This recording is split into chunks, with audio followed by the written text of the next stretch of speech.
In the modern world, where everything seems to move too quickly, our minds are easily swept up in anxieties and unanswered questions about the meaning of life. We can't help but feel weary, as though swept away by a current that never stops flowing, carrying all thoughts with it. So, is there a place, a quiet space, where we can pause and truly listen to ourselves? Let me invite you on this journey. A journey to explore the profound paradoxes of philosophy, where every unanswered question is an opportunity to relax into reflection. Tonight, we will step through stories full of contemplation to find answers not through words, but through quiet introspection. What is truth? That which cannot be explained, as one philosopher once said. Throughout these 3 hours, allow your mind to slowly settle as the questions about the nature of humanity, consciousness, and existence gently pass through you, like a soft breeze. And as you drift into sleep, you will feel a sense of peace and a deeper understanding of yourself. Close your eyes and imagine standing in the midst of a vast space where everything is still, and the only sound you hear is your own breath. A gentle question rises in the quiet of the space. What would happen if you won an impossible lottery, a chance you never thought possible? Perhaps you'll chuckle softly, thinking it's just a far-off hypothesis, unrealistic. But it is in these impossible things that we find paradoxes we never wish to face. In life, we often think we can control what happens. We believe that with experience, reason, and predictions about the future, everything will follow a familiar, safe path. However, the truth is that we often overlook small risks, the possibilities that come from rare occurrences, those impossibilities that sometimes become reality. We think, surely we will never encounter them, but strangely enough, at some moment, the impossible happens and changes our lives completely. Life is what happens when you're busy making other plans. John Lennon. This is the paradox of the impossible lottery. We still live in a world where everything can change in an instant. The events we think could never happen may turn out to be the very turning points, overturning all the expectations we have built. In a world so full of uncertainty, can we keep our minds undisturbed by the unpredictable? Instinctively, humans tend to underestimate rare risks. We believe that unlikely possibilities will never affect us. Just like a lottery player, they buy a ticket without expecting to win because the odds are so small. But if, one day, they truly become the winner, everything will change. They will realize that what seemed impossible can indeed happen, forcing them to confront a world they once thought they could completely control. As Friedrich Nietzsche once said, "He who has a why to live can bear almost any how." This concept reflects a philosophy of how we face uncertainty. When we understand the deeper reason for our existence, we can endure all adversity, even when the impossible becomes reality. Therefore, the surprise of the lottery, though an accidental and unexplainable event, carries with it a profound lesson about human resilience and adaptability. But does surprise signify a change in our lives? A change is not always something bad. Sometimes it opens doors to opportunities we never imagined. Unpredictable events are the driving force that urges us to search for deeper meaning in life. They push us out of our comfort zones and place us face to face with truths we previously avoided. In this unstable life, we've forgotten that stability is but an illusion. For if we keep trying to control everything, we will miss the moments when life truly unfolds. It is through these paradoxes that humans find their true selves, where surprise becomes an inseparable part of the journey. And now, let us gently listen to our own breath. letting our minds no longer be troubled by surprises we cannot control. It seems that a part of us wishes to retreat, to return to the peace within ourselves. Perhaps, as the question suggests, those impossible events are exactly the ones that must happen to bring us closer to who we truly are. Like a gentle breath, we continue the journey of exploration, because sometimes, within surprise, we find ourselves. True peace is not in our ability to predict the future, but in our ability to accept the paradoxes, like things that naturally occur, like sleep coming when we no longer have to think. We've just passed through a story of unforeseen surprises, events that we thought could never happen, but which can entirely transform our lives. And as we settle into these unexpected moments, we cannot help but ask ourselves, can we change the past? Can each decision in the present alter the course of time? Or is everything merely a preordained path, one from which, no matter how hard we try, we cannot escape? Imagine stepping into a quiet space where time no longer moves in the way we usually understand. In this space, you find yourself standing before a door that leads to your past. You could walk through it, change an event, a pivotal moment, with the hope that your life would become different, better. But have you ever wondered, if you change something, would that really change the course that was destined for you? As you stand before the door, a gentle question echoes. Is it possible to change the past? Or have all things up until now been designed to unfold in a certain way? This is the paradox of time, also known as the predestination paradox. It is one of the most perplexing paradoxes, not only for philosophers, but for anyone who has ever pondered the workings of this universe. Imagine you travel back in time with one simple goal: to change something. Perhaps it's a mistake you made in the past, perhaps a choice that led you to live in regret. Or maybe it's just a small event, but one that holds a profound influence over your life. You believe that if you could change it, everything would be different, and you wouldn't have to face the consequences you've endured. But on this journey back, you realize that the changes you intended to make are an inseparable part of the flow of time. You might try to change the past, but every step you take leads you to the very event you wanted to alter, and that, by design, brings you back to the original path. In fact, you aren't changing the past at all. You're merely reenacting it in an endless loop. The more we know, the more we realize we don't know. Socrates' words seem to open a new door in our exploration of this paradox. Are we searching for change in a world where everything has already been predestined? And perhaps, in this search we come to realize that every event, whether painful or regretful, is part of the journey we must take to become who we truly are. The impossibility of changing the past may be painful, but at the same time it offers a strange comfort. If everything we do, every event we experience, has already been written in a cosmic script that we cannot change, then do we really need to live in fear of making the wrong choices? Perhaps we should let them pass as part of the path that leads to the lessons we must learn, even if we can't fully understand the reasons behind them. But can we truly accept that, no matter how hard we try to change, those events will still unfold as they must? While Socrates emphasized that the unexamined life is not worth living, perhaps it is in those moments when we cannot change that we find peace. This peace doesn't come from altering the past, but from accepting it. Like an eternal circle, fate and free will can coexist, even if we cannot fully comprehend it. Perhaps it is in traversing this paradox that we find a deeper understanding of ourselves, of the choices we have made and will continue to make.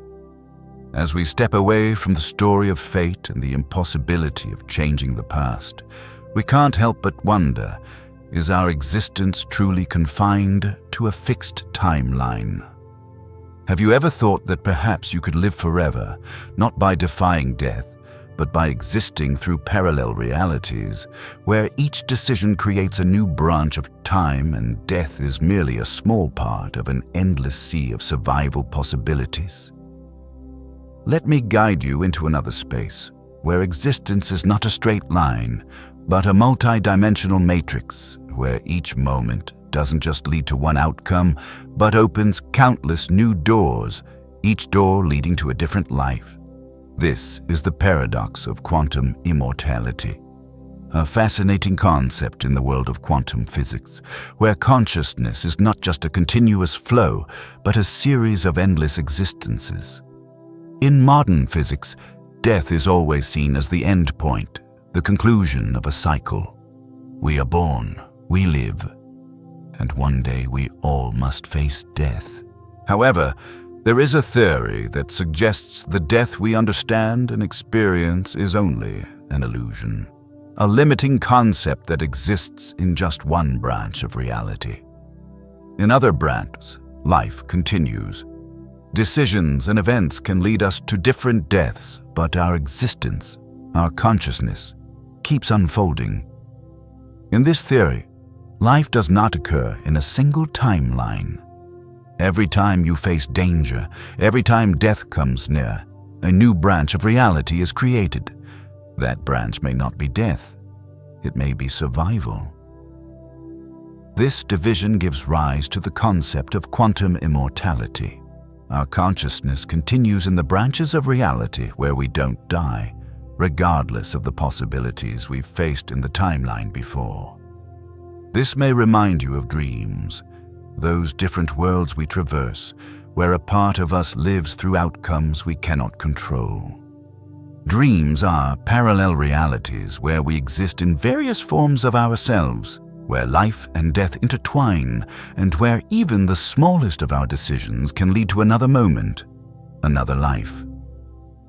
The unexamined life is not worth living. Socrates. As Socrates said, life is not merely existence, but the pursuit of self-understanding. But in the paradox of quantum immortality, an interesting question arises. Can we truly understand ourselves when we live through different versions of ourselves? When you continue living in a parallel world, can you remember past lives? Or will you be a new person in each reality, unaware of what has happened? This is the question of consciousness. And while we still struggle with questions about death, existence, and important decisions, some philosophers, like Carl Jung, suggest that we may never fully understand ourselves in just one life. Until you make the unconscious conscious, it will direct your life and you will call it fate, Jung said. In every branch of reality, you're not just a completely different person, but a version of yourself you're unaware of. This creates a contradiction between your present self and your potential self. If you could live forever through parallel realities, would you truly know who you are? And if we never die, can we find meaning in that infinite existence? In each decision, in every moment we face, can we truly understand that these events are different branches we could choose, even though there is never a right or wrong choice? Life, in this perspective, is not an endless journey, but a series of simultaneous journeys, each one with unpredictable outcomes.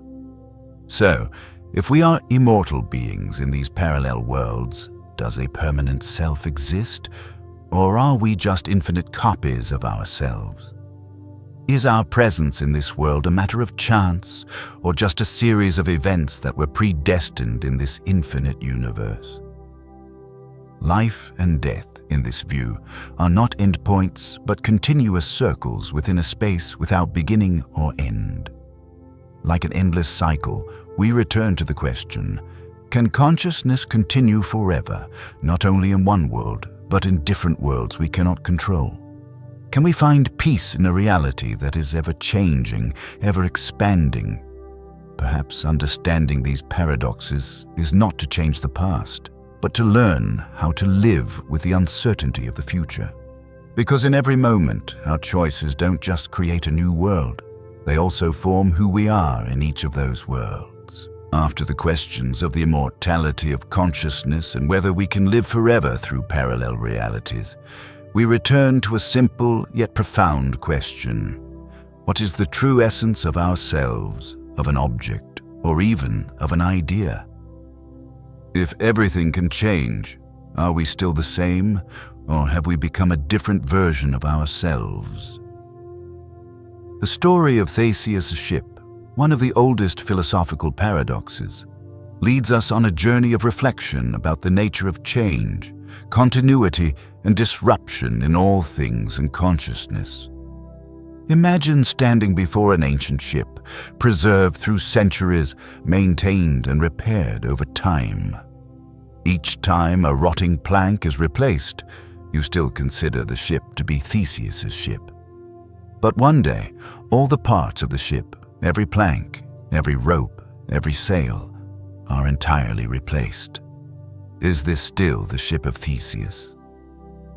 This simple question opens a vast sea of issues regarding identity and change.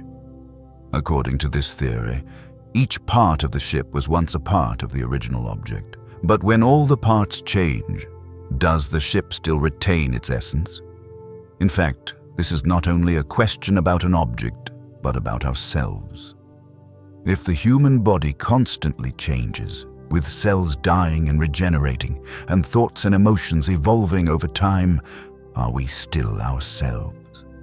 Are we a composite of ever-changing elements, or are we a stable entity that endures through all of this?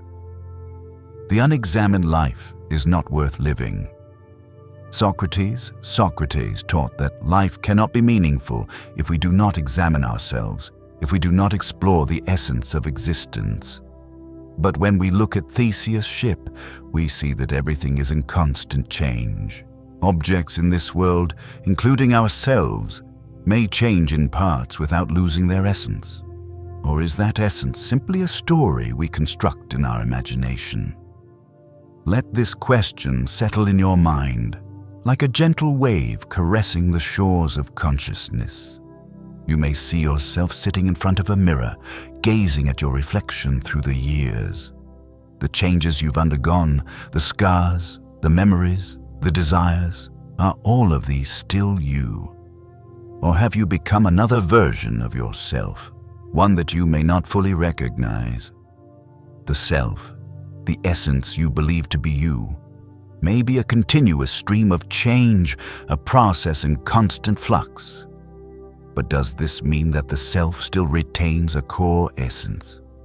Carl Jung, in his studies of the shadow and self-awareness, pointed out that our self is not a fixed entity, but a constantly developing process.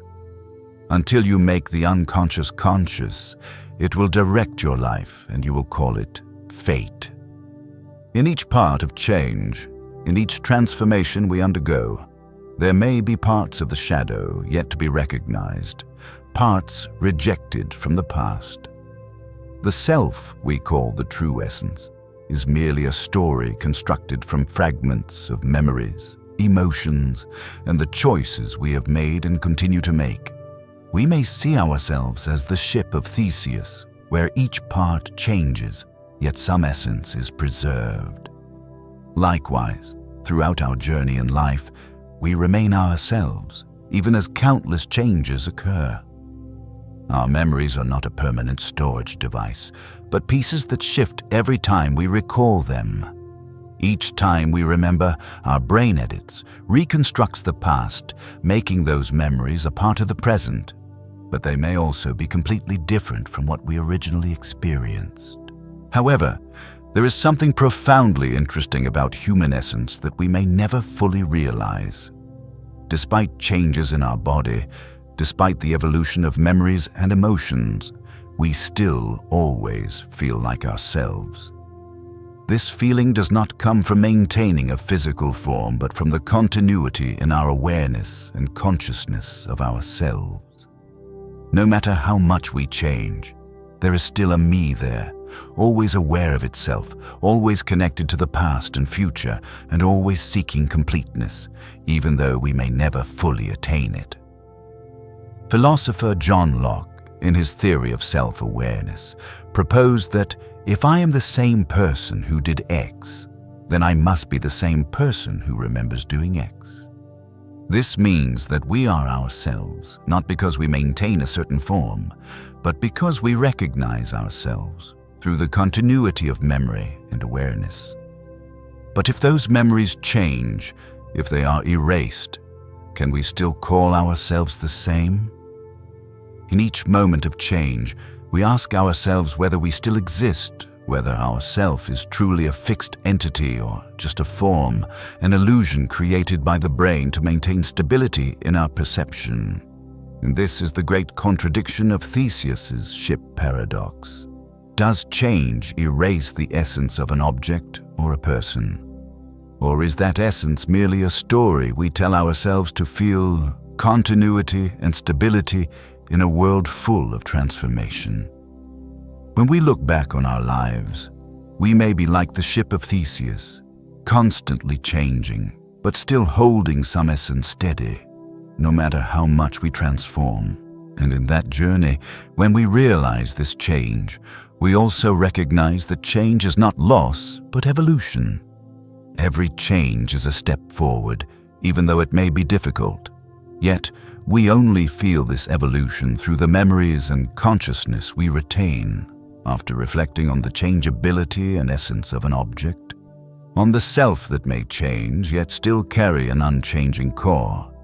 We now venture into an even more mysterious space, where not only the essence but the very consciousness of a human being is challenged. If we have previously pondered the changes of Theseus's ship, then what happens when a person can travel between different realities? Does that person remain the same? Imagine, one day, technology advances to the point where we can teleport instantly, moving from one place to another with just a click or a thought. Our bodies remain fixed in the starting point, but our consciousness is copied and transferred to a different space, another world. So, is this new person, existing in a different space, still us? Does our essence remain intact in this new reality? Or is this new entity simply a soulless copy, an entirely different being? I think, therefore I am. René Descartes. René Descartes' famous words seem to provide the key to understanding essence and consciousness. Descartes argued that the true self exists only when I'm aware of myself. I think, therefore I am. However, in the paradox of teleportation, the issue is not just awareness, but the continuity of that awareness. If our consciousness can be copied and transferred, does that self still remain intact? Is the self in a new reality the essence we call ourselves? We cannot help but question the nature of consciousness. Is it merely a physical process, or does it contain subtler elements that transcend what we can understand with reason? If only our consciousness is copied, are we truly the same? Or can a parallel reality create copies of us, beings with memories, emotions, and thoughts, but not truly the same as we are? In this paradox, we see that continuity of essence is not merely dependent on the physical body, but on the continuity of consciousness, of awareness of the self. When consciousness is copied and transferred, does it retain its connection to the original essence? Or does each copy create a new self, entirely independent and separate from the old one? This change raises a question about the nature of the self. How do we know we are still the same when everything can change, from the body to consciousness to memory? And is it possible that the self we believe to be fixed is actually a series of memories and a continuation of awareness that we construct over time? Perhaps you've wondered, can we exist forever, not in a physical body, but in parallel worlds, in realities we cannot access? If every action, every choice opens a new branch of time, can we live through each of those branches with different versions of ourselves while still retaining our original essence? The unexamined life is not worth living. Socrates' words continue to serve as a profound reminder. Does our self exist in awareness and self-exploration? Or is it simply an unconscious, automatic process where every moment of life is a rebirth, a transition from one version of ourselves to another? And can we be aware that in each moment of change, our self is constantly evolving, constantly recreating itself? In this journey, we are not only contemplating traveling through different worlds, but also the very change of our essence within this one life. Every moment of existence is a journey, an invisible movement through space and time where we not only move forward, but also transform with each step, in each awareness of the self. So, if we could travel through different realities, would we truly lose ourself? Or is it just a part of that self that continues to exist in another space, in another body? Is the self a fixed entity, or is it an ever-evolving flow where we are ourselves in each moment, no matter how much we change? As we step away from the story of ever-changing essences in the journey through parallel realities, we are faced with another paradox, a question you may not expect. This question is no longer about change, nor about parallel existence, but about how we predict and confront the future. Does knowing the outcome in advance change the process we experience? The story of the unexpected exam paradox offers a profound perspective on the intervention of perception into events that have yet to unfold, and how that perception can distort everything.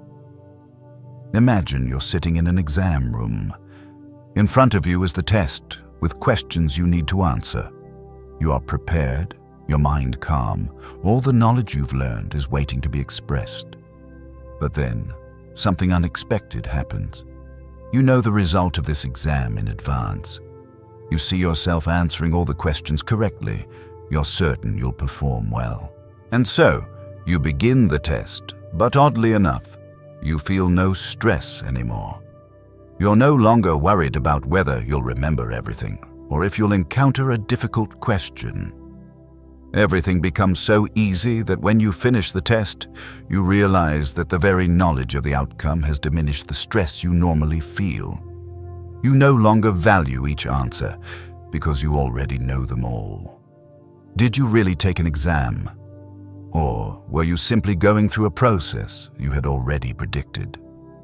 What a man can be, he must be. Abraham Maslow. Abraham Maslow's words stand as a powerful affirmation of human potential. Yet, within this paradox, the question raised is not, what can we do?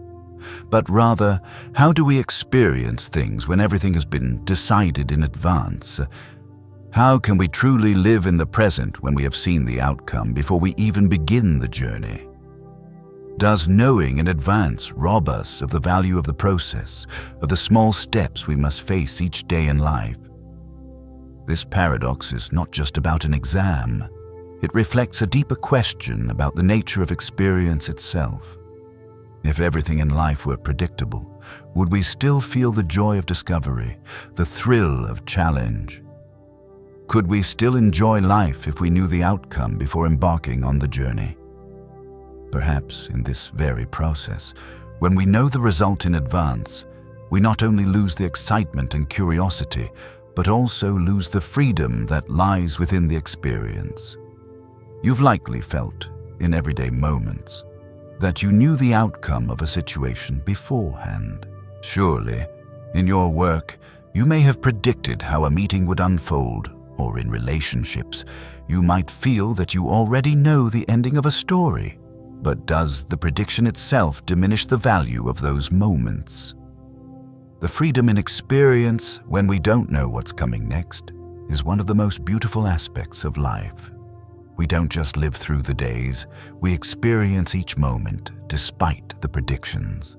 The only true wisdom is in knowing you know nothing. Socrates once said that true wisdom only comes from recognizing that we know very little, that our understanding is always limited. And it is precisely in the not knowing, in the unpredictability, that we can truly live fully. The paradox of the exam, where we know the outcome in advance, reflects deeply on the world we live in. A world where we can predict the results of many events, but where we lack the subtlety in appreciating the process, the journey, the step-by-step changes we need to undergo. We have become so accustomed to seeking answers, to controlling everything to reach the final goal. But if that very goal has already been decided, can we still appreciate the value of the journey?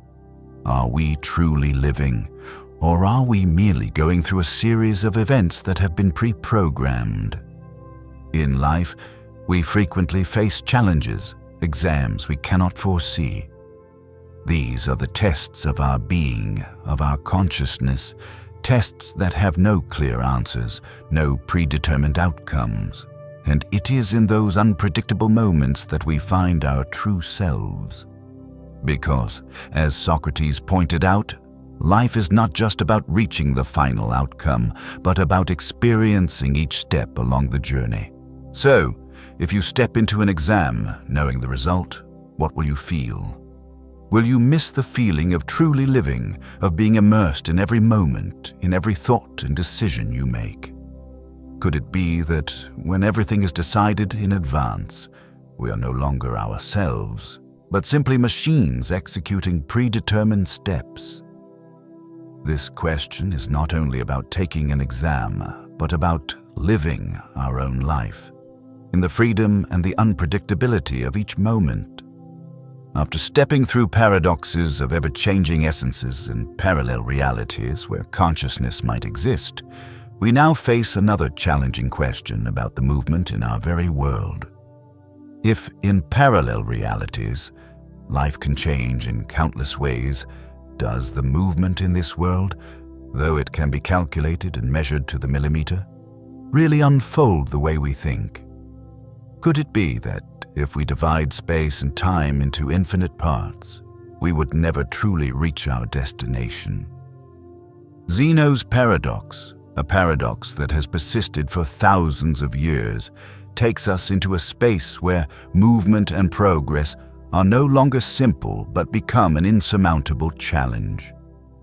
Imagine you're standing before a destination, perhaps a place you've long wanted to reach, a goal in life you've always dreamed of attaining. And now, you begin to walk. But as you move forward, an unexpected question arises. Each step you take is half of the previous step, and after each step, you must walk another half.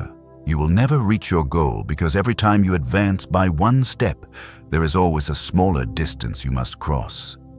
As if time and space have been divided infinitely, making even the smallest action impossible to complete. You can never step into the same river twice.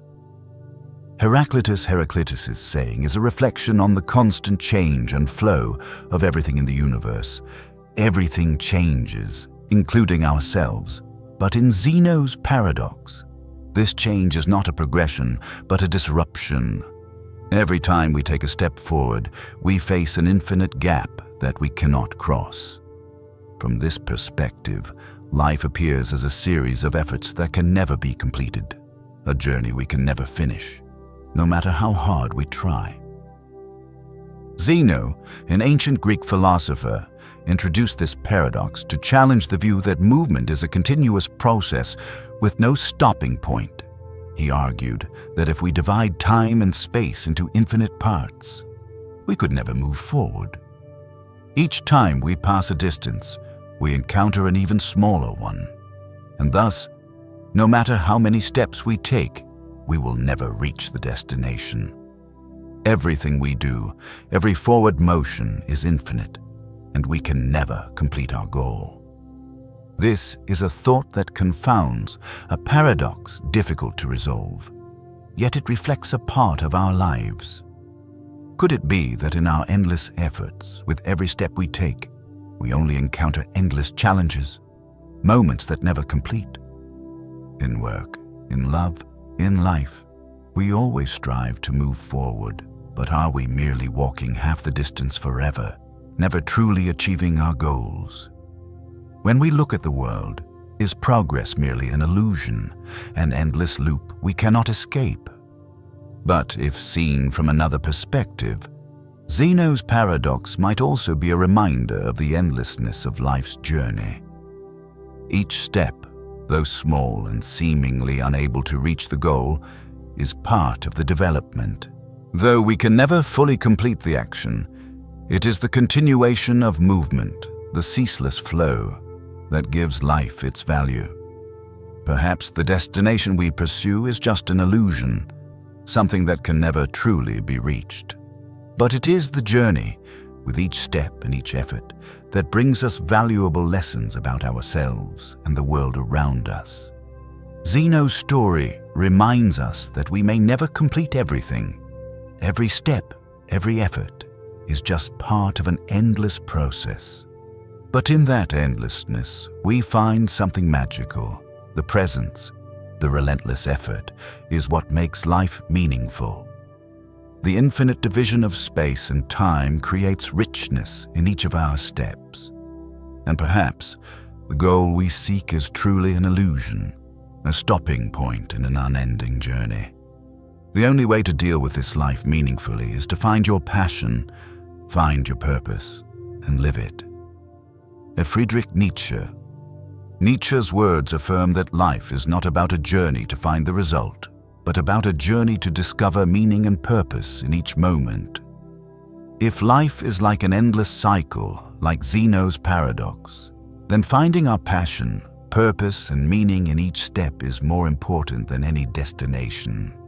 Every living moment, every step forward, though it may seem small and impossible to complete, is what constitutes this life.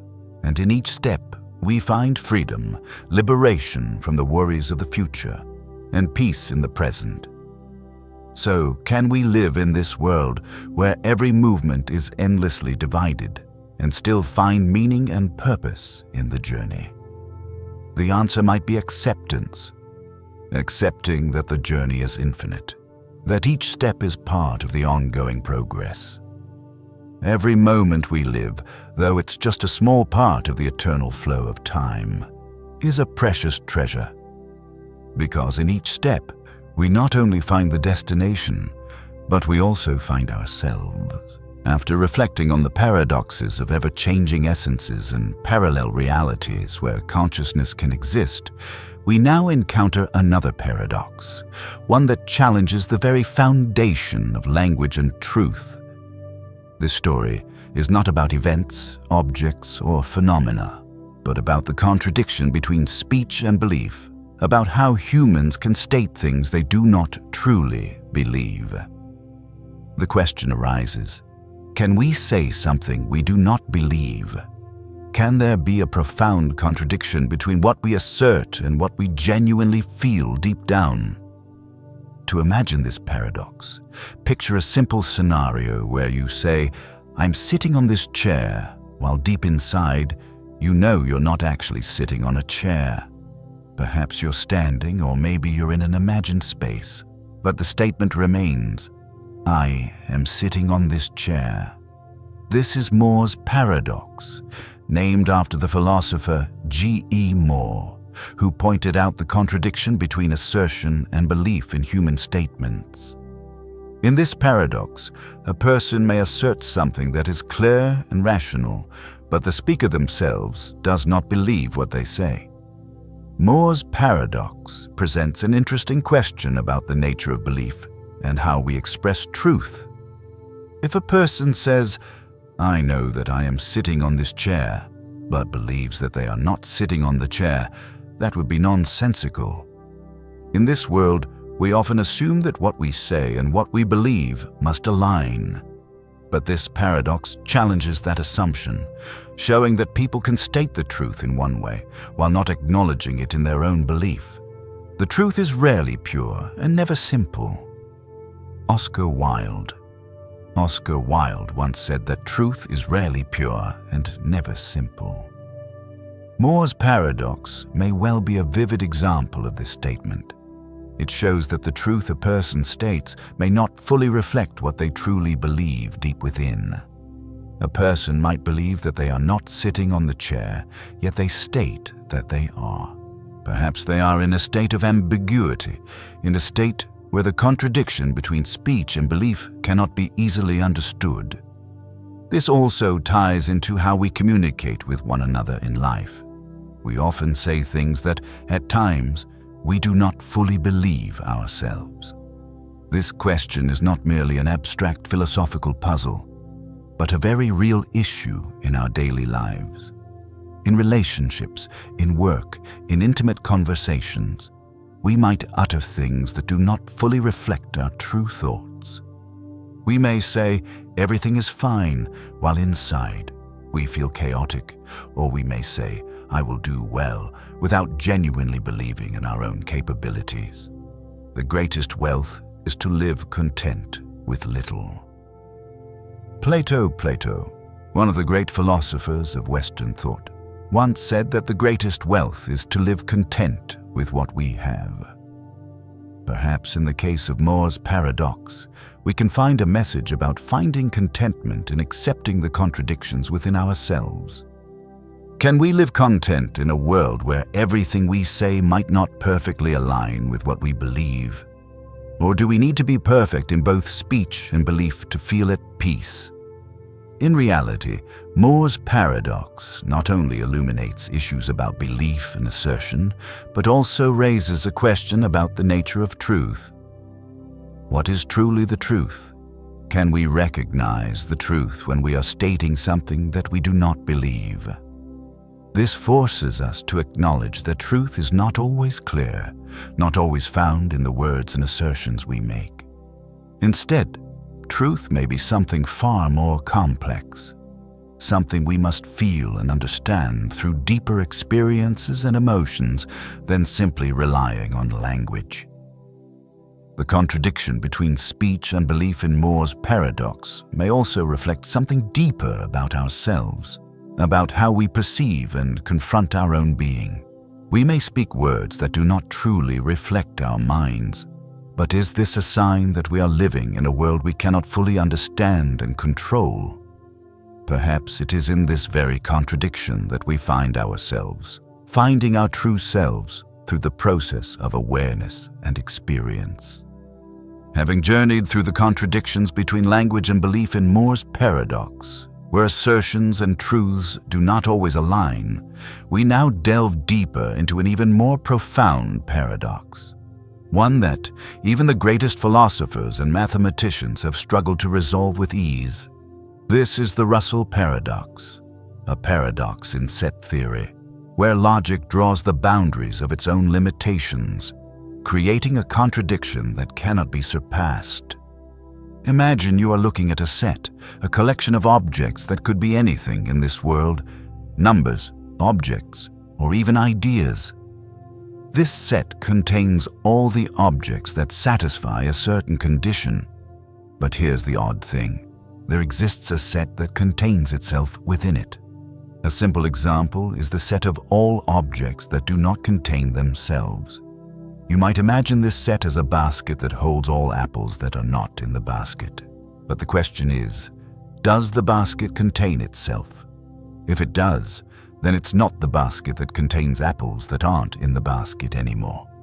But if it doesn't, then it contains itself, creating an infinite loop, a contradiction that cannot be resolved.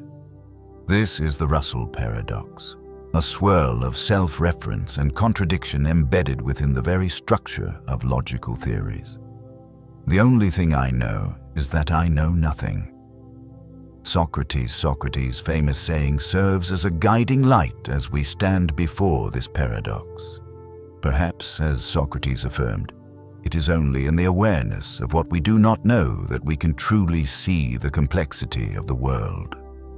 The Russell paradox is not merely an abstract mathematical question, but a demonstration of the limitations of logic and human knowledge. We often assume that we can analyze and solve every problem with reason, but sometimes it is reason itself that complicates matters further. This paradox raises a question about the nature of theories and logic. If a set can contain itself, then this means that the logic we use to categorize and organize the world around us is not perfect. It may lead to contradictions, moments when distinctions and generalizations are no longer clear. It is within these contradictions that we realize that logic may not be the only key to understanding the world. So, what can we do when logic and theory fail to resolve these contradictions? The answer may lie in acceptance.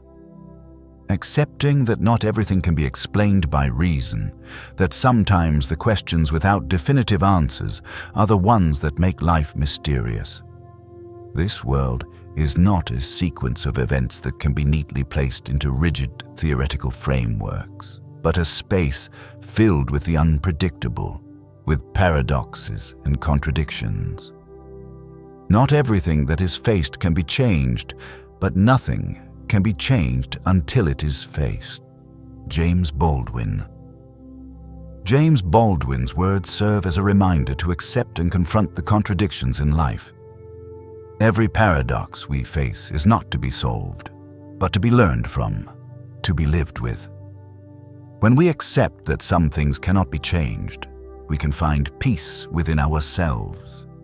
And in Russell's paradox, we not only see the impossibility of resolving contradictions, but also realize the importance of accepting our own limitations. This also ties into how we perceive ourselves and the world around us. Do we constantly strive to find the perfect solution, a theory that can explain everything? Or can we accept that there are things that cannot be solved, but those very things create depth and beauty in life? Just as we cannot perfectly explain paradoxes like Russell's, we can still find value in contemplating them. This imperfection, the contradiction between theory and reality, between what we know and what we cannot understand, is what makes philosophy and thinking so fascinating. It reminds us that life is not a series of answers, but a journey of questions. Questions that we may never fully answer, but it is in the journey of seeking those answers that we find the truth about ourselves. After immersing ourselves in the paradoxes of logic and set theory, where we realize the limits of reason and the imperfections in every system of thought, we now move into another space, one where social perception and invisible judgments of others govern decisions and assessments. Imagine looking at a person, and in that first moment, you see them possessing an admirable quality. It could be their attractive appearance, their confident way of speaking, or a special skill they possess in their work. But then, immediately, you begin to think that they must also excel in all other areas. You believe they must be trustworthy, intelligent, and lead a perfect life. And from there, you form a strong impression, one that could be inaccurate, simply because you have seen one positive trait in one aspect.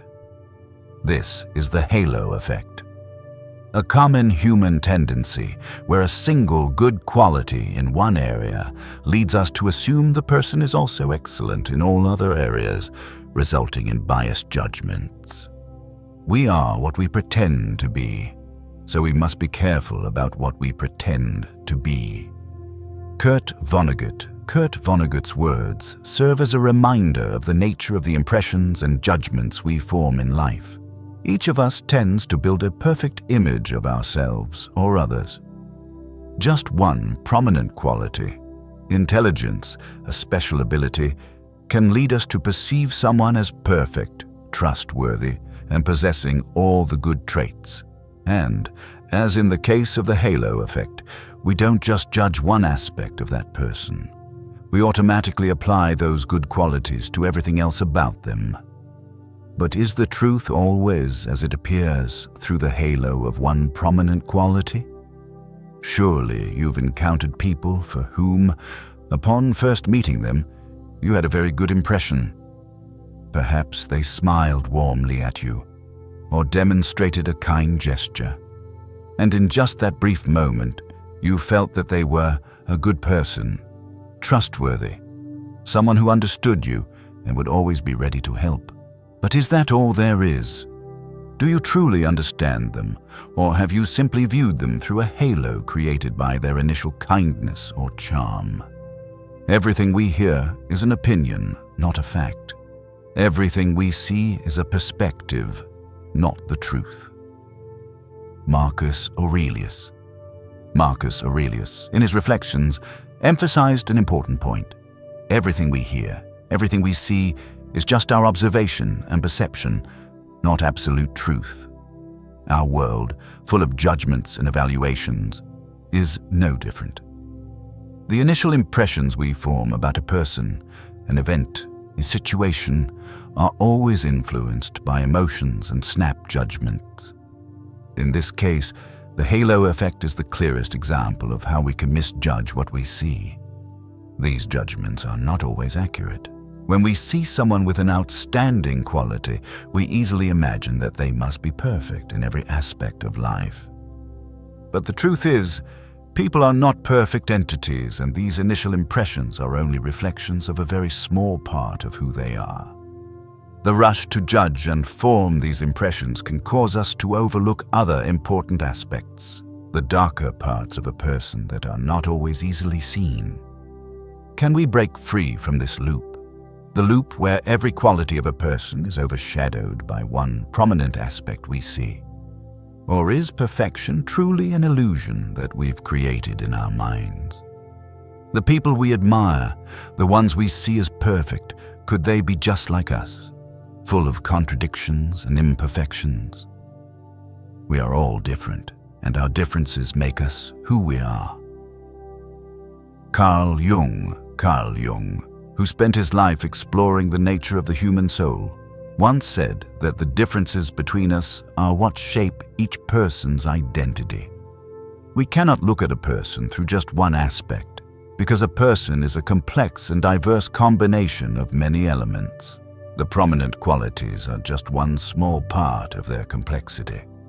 So, could it be that we've rushed to judge a person based on first impressions, based on the halo we see? The same goes for ourselves. We are not simple entities, nor are we perfect copies of one particular quality.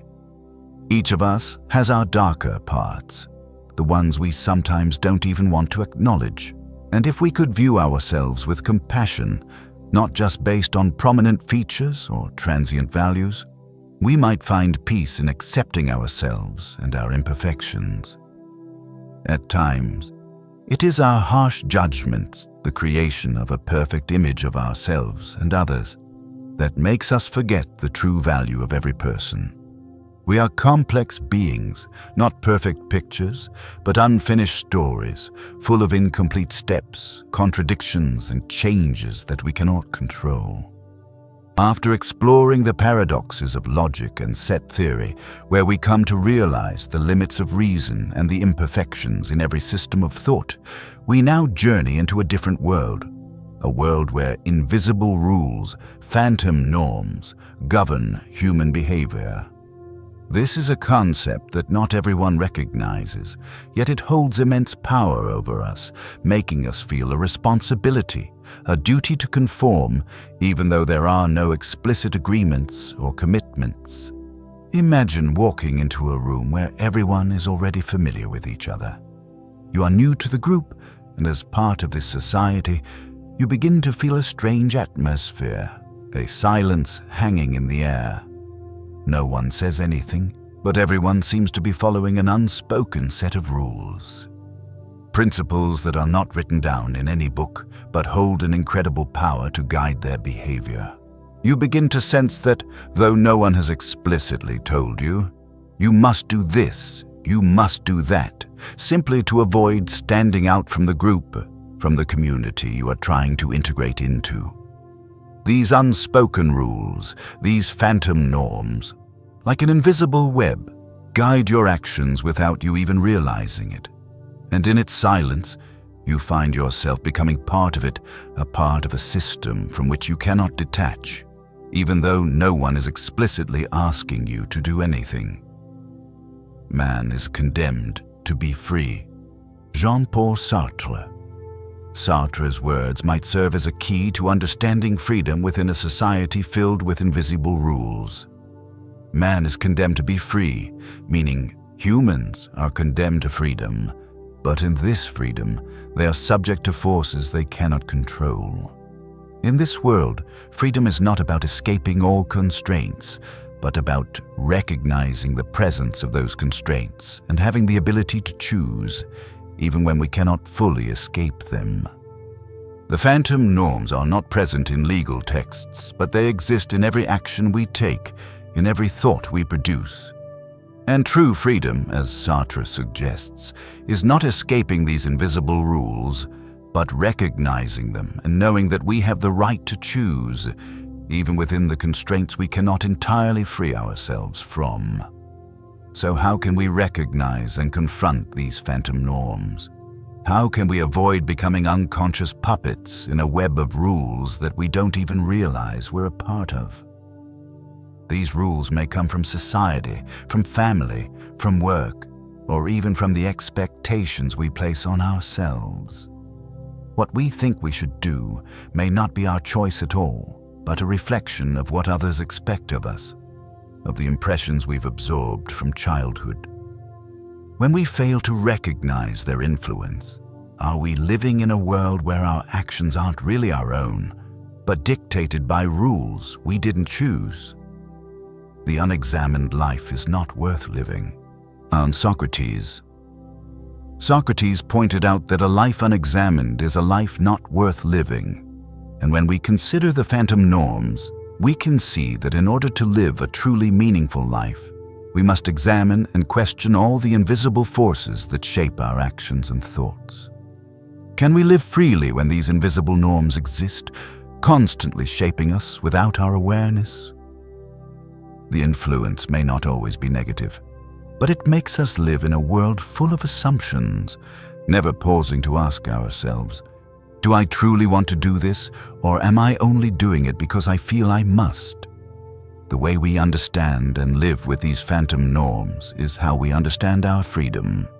Perhaps these unspoken rules have existed for a long time and we've lived according to them unconsciously. But once we recognize them, we can decide whether we will continue to live by them or create new rules for ourselves. Rules that come from understanding and true freedom. These phantom norms may be invisible forces created by society, but they can also be the expectations we create within our own minds. They are the demands and desires we place on ourselves, sometimes without fully recognizing them. And it is through this awareness that we find freedom. When we understand that these rules are not absolute truths, but things we can choose to live by, we begin to take control of our lives. The only true wisdom is in knowing you know nothing. Socrates. Returning to Socrates' words, we realize that true wisdom does not come from knowing everything, but from understanding that we know very little. The phantom norms may be things we are unaware of, but acknowledging their existence is the first step toward finding freedom.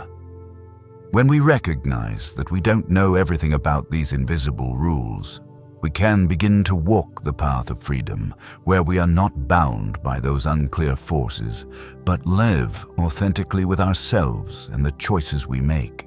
These phantom norms may not be inherently bad, but in recognizing and living with them, we find tranquility and freedom in our lives. Because when we no longer live according to expectations we don't fully understand, we begin to live fully in every moment, in every choice, and find peace in those actions. After immersing ourselves in the paradoxes of invisible social rules, phantom norms, which we follow without awareness, and the ambiguity in the impressions we create about ourselves and others, we now continue our journey into another aspect of human perception. This aspect is related to how images, sounds, and external cues not only influence but can entirely distort our perception of the world around us. This is the Merck effect, a strange phenomenon where visual cues can distort what we hear, making our perceptions of reality clouded and difficult to distinguish. Imagine sitting in a dark room with the dim light of a lamp casting shadows on the wall. You hear footsteps, but see no one. It seems the footsteps are approaching you, and in that moment, your mind begins to create images of someone walking towards you. But then, suddenly, you see that the sound isn't coming from a person, but from a chair rocking in the wind. The footsteps you hear are not from a human, but from the movement of air and objects in the room. Though you know it's not a person, in the moment, your reality is blurred by the ambiguity of mixed signals. The only true wisdom is in knowing you know nothing. Socrates' words serve as a reminder of the humility we must carry in our understanding of the world. We often think we understand, that we can distinguish between right and wrong, truth and illusion. However, the Merck effect shows that even though we feel certain, we can never truly know, because everything we perceive, all objects, all experiences, are processed through the filters of our brain and senses. As Socrates said, true wisdom does not come from what we know, but from recognizing that everything around us could just be illusions, distorted sensations driven by external cues. In reality, our brains are not passive machines that receive and store information precisely like a computer. The human brain operates more like a creator, a constructor of reality. Every sensation we have, every thought we experience, does not always reflect the world outside. Instead, they are products crafted from the signals we receive, and sometimes the combination of these signals, especially between images and sounds, can lead to misperceptions, making it difficult to distinguish what is real from what is illusion. This is the Merck effect, when the images our eyes perceive can completely alter what we hear. A clear example is in horror films. The combination of images, sounds, and other elements of the film work together to create fear, even though we know everything is fictional, staged. Our brain may believe that a faint sound is the sound of footsteps, even though it's actually just the wind. And in that moment, we've allowed our senses to lead us into a world where we can no longer distinguish reality from illusion. This phenomenon doesn't just happen in movies. In everyday life, we encounter the Merck effect whenever our perception is influenced by misleading signals. Surely, you've seen someone in a crowd, glanced over them, and in that brief moment, you've created thoughts and assumptions about them, even though you don't actually know anything about them. This is the Merck effect in social perception. The external images and cues create emotions, thoughts, and judgments that sometimes have no real basis. We live in a world full of illusions, images our brains create from external factors. And it is through these Merck effects that we see the complexity of human perception. We are not just beings that receive information, but we are also the creators of our own reality. Every step, every decision, every judgment is built from the images, sounds, and sensations we receive from the world around us. We are not human beings having a spiritual experience. We are spiritual beings having a human experience. Pierre Teilhard de Chardin. Pierre Teilhard de Chardin's words offer a deep perspective on how we exist in this world. We are not merely physical beings. We are spiritual beings experiencing life through this body.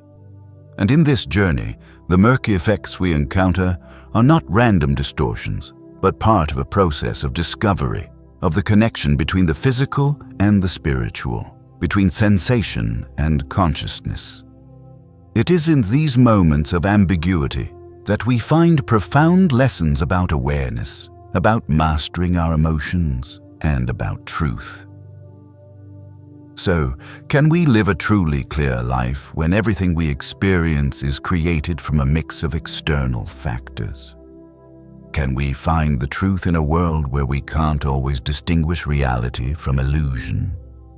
The answer may lie in accepting that we cannot understand everything. Every sensation, every perception is just a piece of a larger picture, and it is in this ambiguity that we find freedom, peace in accepting that not everything can be clearly defined. After exploring the ambiguity in perception, where visual cues can distort what we hear, and how our senses can shape our reality in confusing ways, we now venture into another psychological aspect of human cognition. This time, we confront how vague statements and generalized claims can significantly influence our beliefs simply because they feel personalized to us. This is the Barnum effect, a strong psychological bias where we tend to believe vague or general statements simply because they appear to apply to us personally.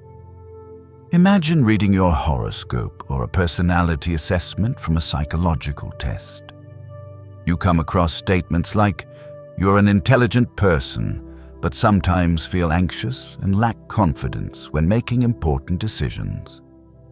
Immediately, you feel as though these words are true, as if the person who wrote them has somehow seen through to your very essence. You believe that these words truly reflect your thoughts and feelings. But are these words truly accurate? Or are they just general statements that anyone could find relevant? The unexamined life is not worth living. Socrates' powerful reminder to examine our lives is also useful when thinking about the Barnum effect. It shows us that a lack of self-awareness, a lack of introspection, can easily lead us to accept vague, generalized statements about ourselves without questioning, is this really reflective of who I am? We live in a world where generalizations are the easiest thing to make, where broad statements can easily lead us to believe they are uniquely about us. This is the power of the Barnum effect. Broad statements, even without any personal foundation, can deceive our awareness, making us feel understood as if they truly belong to us. So, how can we recognize when we are influenced by the Barnum effect? How can we differentiate between authentic, personal feedback and generalized statements that could apply to anyone? The answer may lie in cultivating self-awareness and reflection. As Socrates said, "A life unexamined is not worth living." We may be easily swept up by words that make us feel comfortable, that make us feel at ease, but do we truly understand ourselves through those words? Do they accurately reflect our essence, or are they just a simplification that could apply to anyone? Let me give you a more concrete example to better illustrate the Barnum effect. You walk into a store, and the salesperson hands you a life coaching book.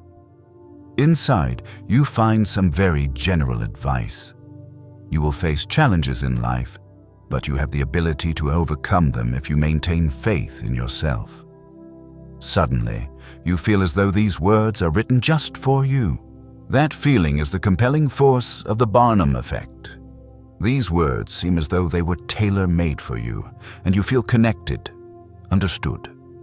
But if you stop to think critically, you'll realize that these pieces of advice are nothing more than generalities that anyone could agree with, no matter their situation. The greatest wealth is to live content with little.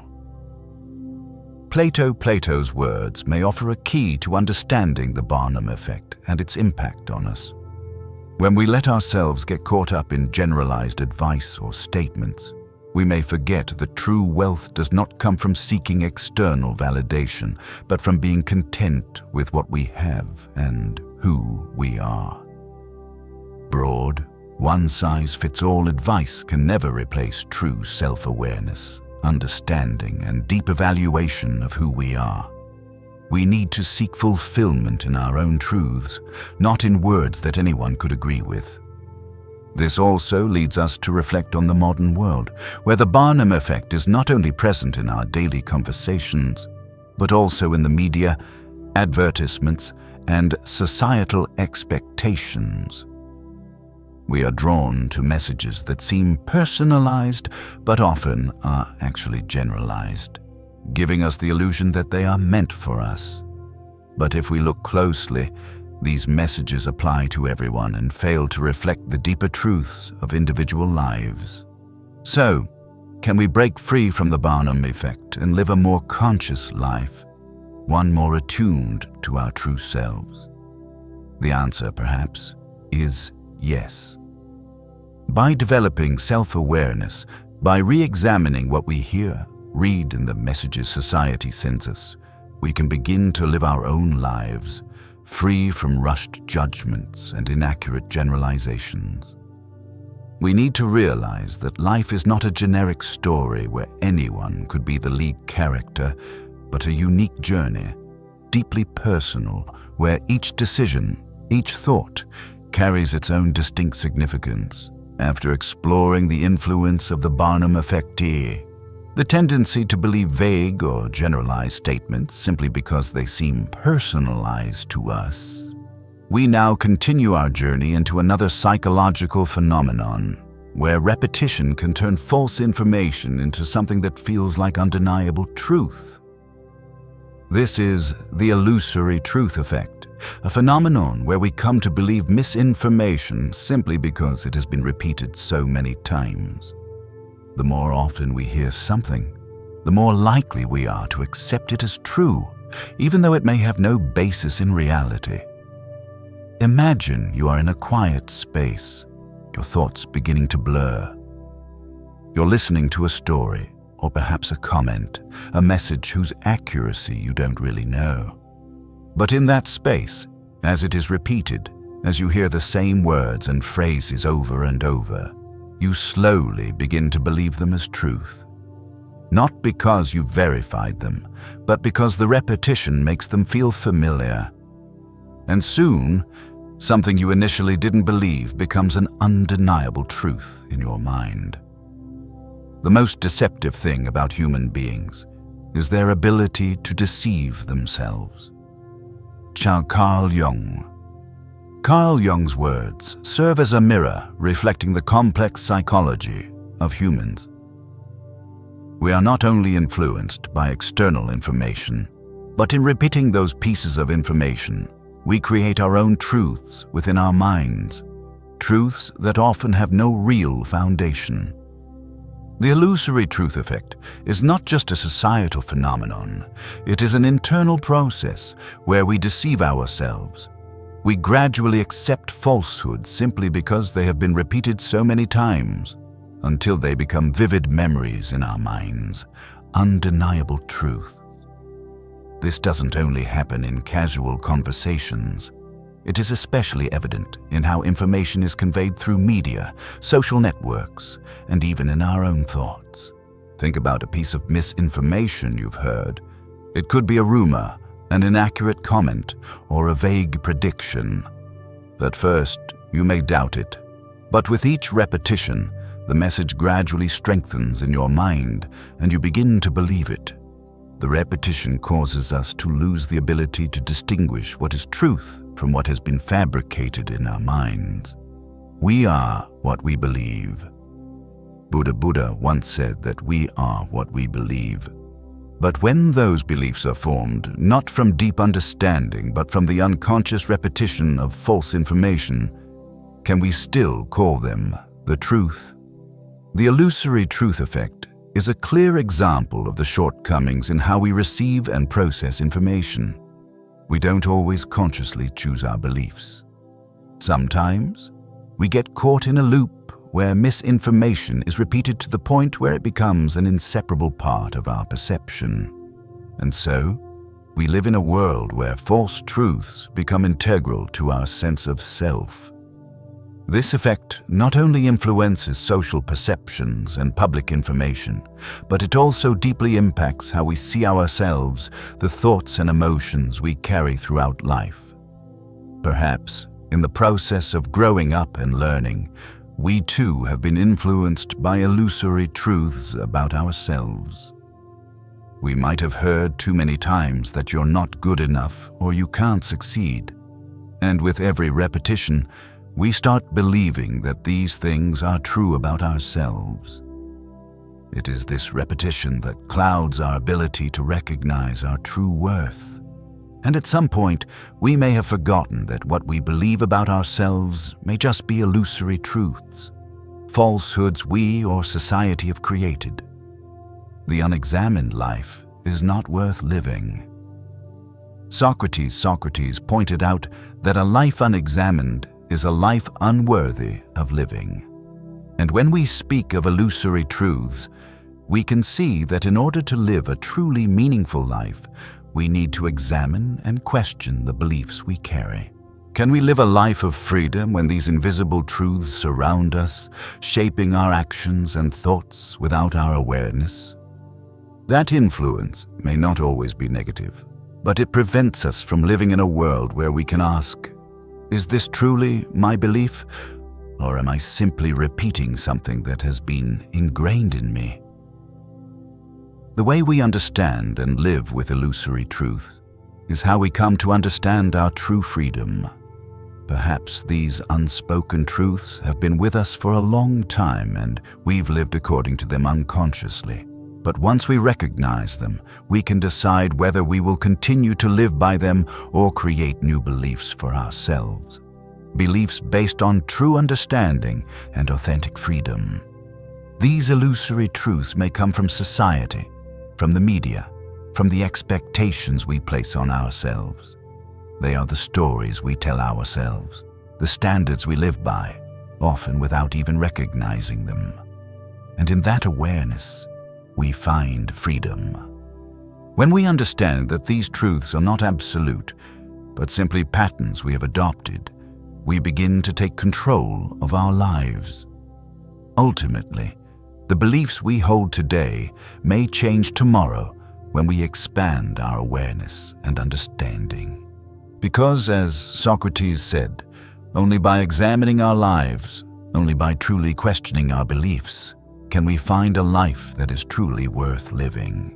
After exploring the influence of the illusory truth effect, how repeated misinformation can create false beliefs in our minds, we now move into a deeply complex psychological phenomenon: unfinished business.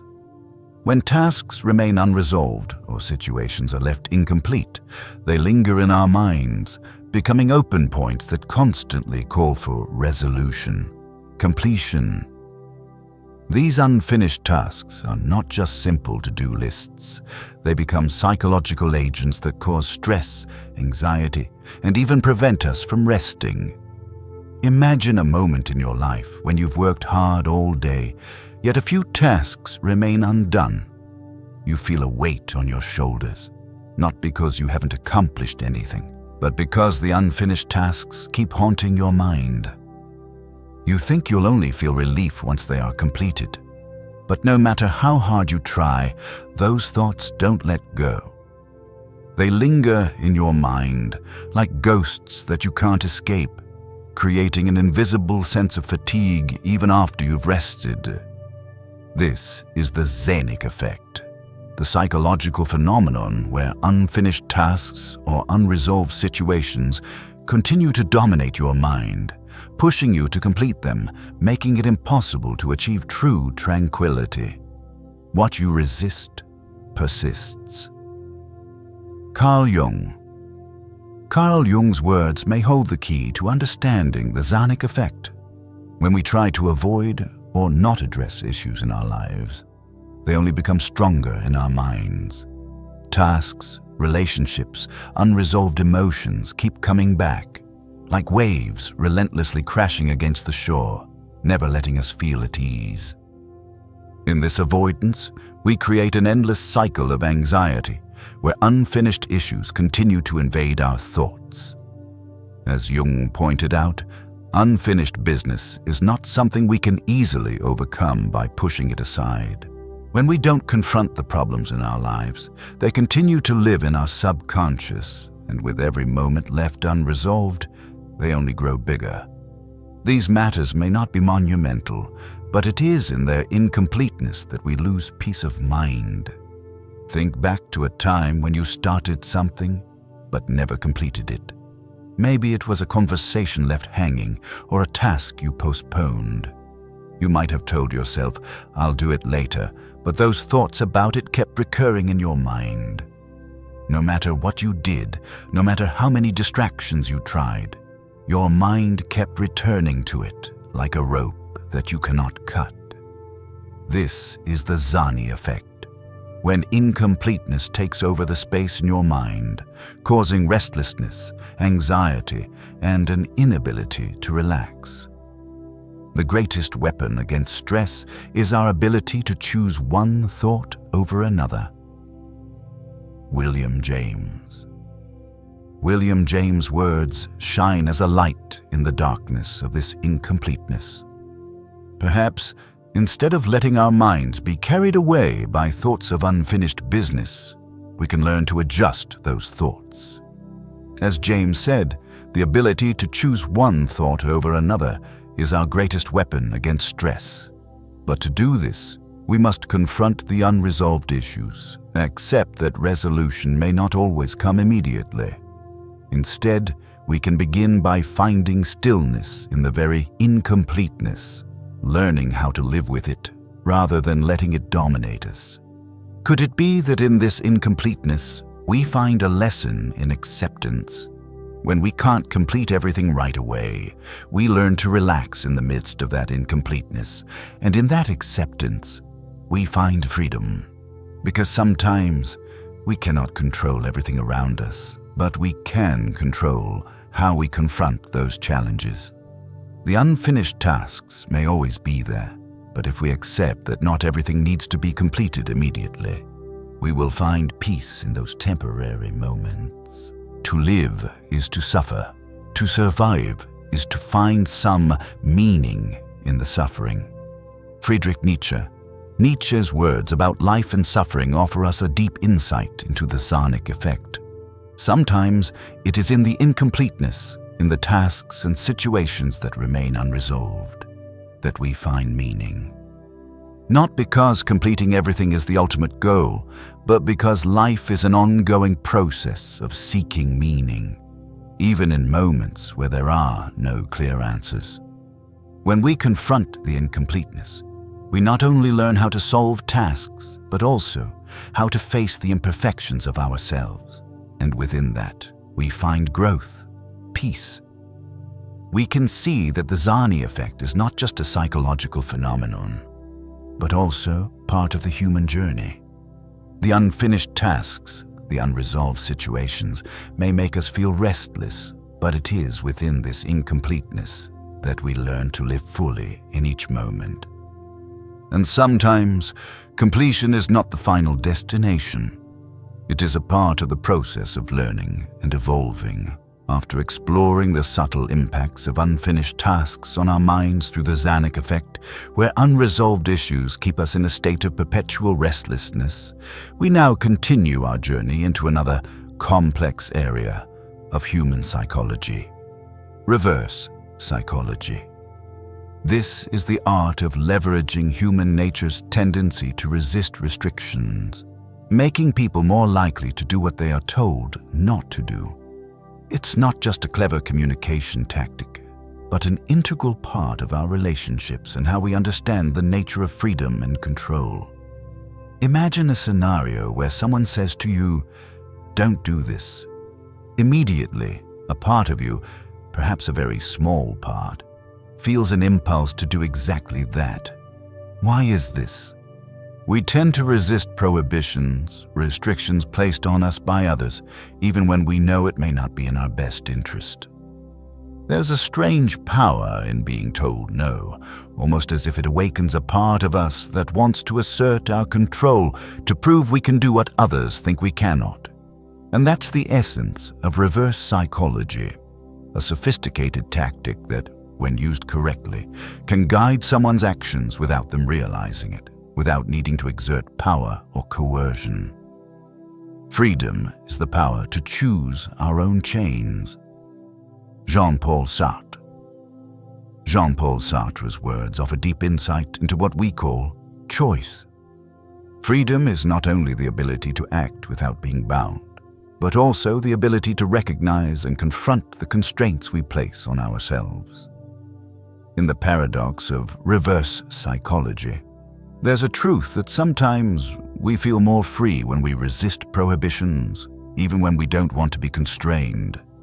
In every act of resistance, we set new barriers for ourselves. The chains Sartre mentioned, chains we create in our lives. What's fascinating, however, is that within these barriers, we experience a peculiar sense of freedom. We resist, we oppose, we do what we know we shouldn't, simply because we want to prove we have control. This is the nature of reverse psychology, using our natural resistance to lead our actions instead of using force or coercion. But the important question remains: when we resist, when we seek to do what we are told not to do, are we truly free? Or are we merely being controlled by the very limits others have set for us? The unexamined life is not worth living. Socrates. Socrates' words, though used in many different contexts, hold a profound connection to reverse psychology. When we don't examine our actions, when we don't ask ourselves why we react in a certain way, are we truly living freely? Could it be that we are simply reacting unconsciously, following patterns that society has taught us, without thinking about whether we truly want to do these things? Reverse psychology is not just a communication tool, it's a lesson in self-awareness. When we realize that we are unconsciously resisting, only then can we begin to ask what we truly want, rather than just reacting to external restrictions. But there is something very intriguing in this resistance. While we push back against limits, it is within that action that we create space to explore ourselves. When we recognize that we don't want to do something, when we become aware of the resistance within us, it's an opportunity to understand ourselves better, to discover what we truly desire.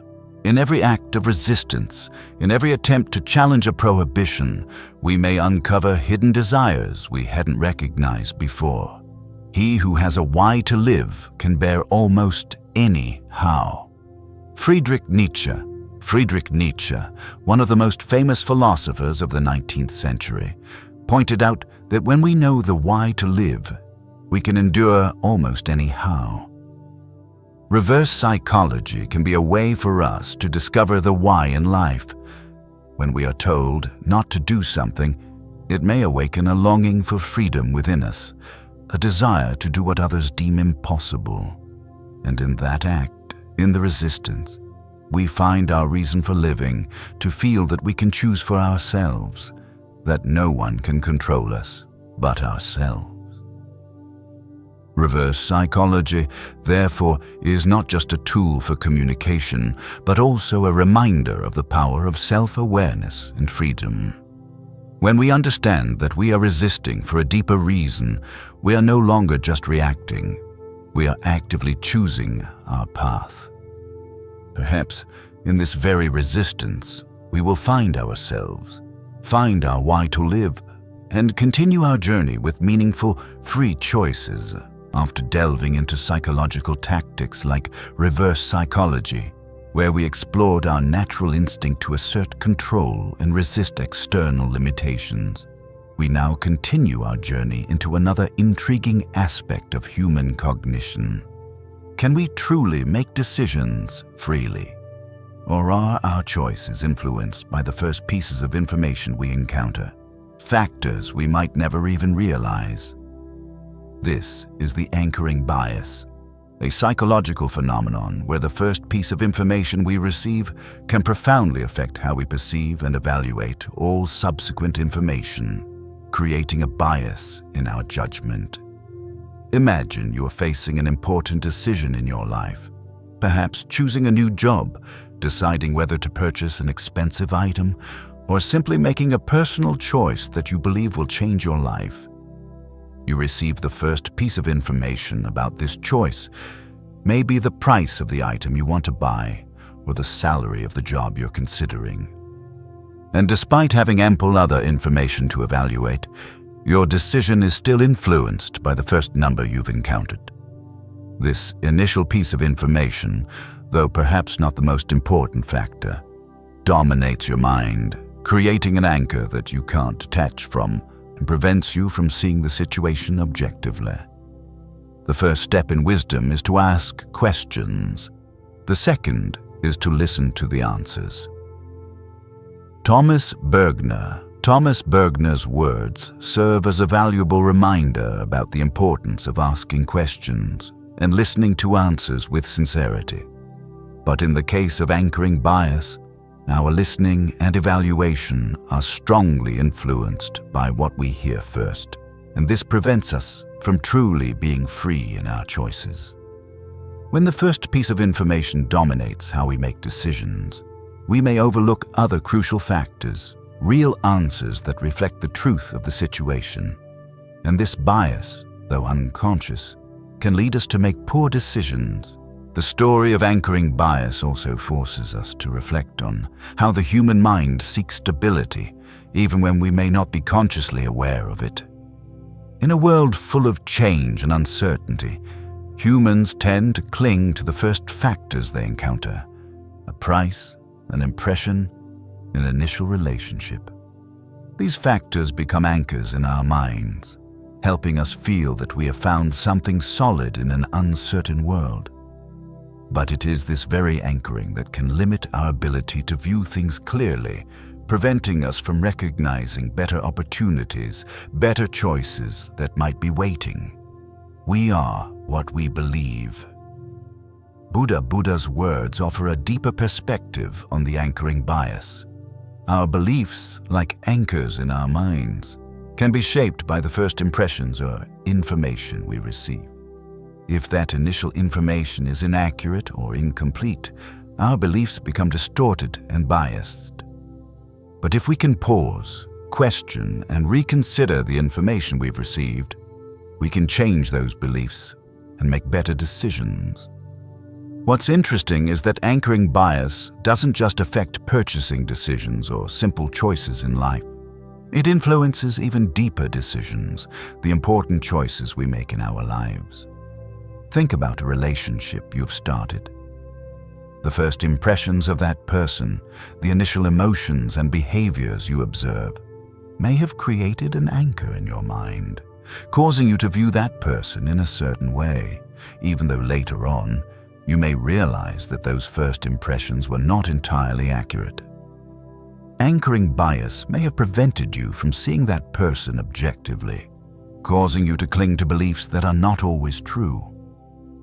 Man is condemned to be free. Jean-Paul Sartre. The freedom Sartre speaks of may be the key to understanding anchoring bias. If freedom is the ability to choose without being bound by external forces, then anchoring bias is an invisible constraint, a limitation we don't even recognize. While we think we are freely choosing, we are actually bound by the first piece of information we received, the anchor in our minds. It is only when we become aware of these anchors that we can truly achieve freedom in our thoughts and decisions. So, how can we break free from anchoring bias and make more objective choices?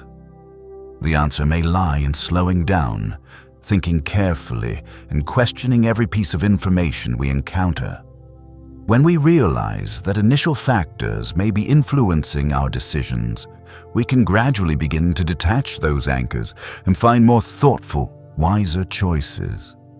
True freedom is not following what we hear first, but the ability to broaden our perspective and evaluate everything from different angles.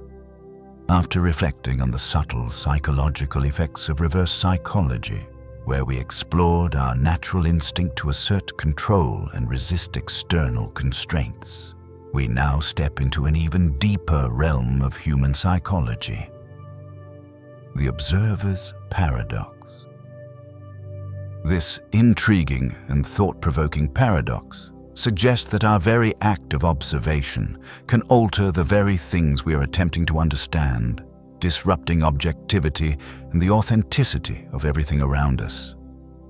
Imagine you're looking through a telescope, trying to get a clear view of the stars in the night sky. You adjust the settings, and as you focus on each star, something strange happens. Your act of observation changes the way they appear. Somehow their image becomes less precise, and the stars, once thought to be stable in the vast universe, begin to blur and fade, no longer clearly visible. In reality, it is because your observation has altered them, causing them to no longer be what they were. This scenario, though seemingly odd in the realm of physics, is part of the observer's paradox, a phenomenon that exists not only in the physical world, but also in the way we interact with and perceive the world around us. We do not see things as they are, we see them as we are. Anais Nin's words reflect a profound truth. How we perceive the world is not only dependent on the objects present, but also on how we choose to look at them. Observation is not a passive act. It is an active process in which the observer, with their experiences, emotions, and thoughts, alters the very object they are observing. Even if we strive to see the world as objectively as possible, our actions of observation always bring a piece of ourselves into the picture. And it is this act of interaction, this way we engage with what we are observing, that makes the truth we see inseparable from our own selves. Think about a conversation between two people. Each person carries their own biases, emotions, and personal experiences. When one person hears a statement from the other, it is not just the pure words being conveyed, but those words are filtered through the psychological and emotional lens of the listener. The same statement, yet each person perceives and interprets it differently. This creates a truth that is inseparable from the observer, making objectivity an almost unattainable concept. In every situation, our observation is always influenced by what we carry within ourselves. The world is not only stranger than we imagine, it is stranger than we can imagine. Arthur Eddington's words remind us of the limitations of human imagination and perception. The world is not only stranger than we imagine, but it is stranger than we can even conceive. Every time we look at the world, at objects, we are not just seeing their objective essence. We are seeing them through the lens of our own experiences, emotions, and beliefs. This interaction, this merging of the observer and the observed, makes every object more complex, impossible to understand in a simple or direct manner. What we consider truth, what we feel to be true, is not always an accurate reflection of the objective world. Perhaps in one moment, an event, an object may seem perfectly clear, real, and true. But with a shift in perspective, a change in the way we observe, everything changes.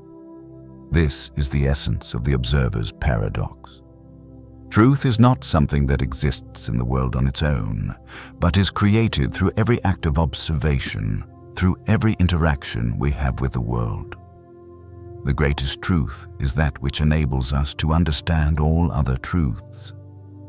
And Friedrich Nietzsche, in his reflections on truth, pointed out that the greatest truth is one that allows us to understand all other truths. Could the observer's paradox be part of this greater truth?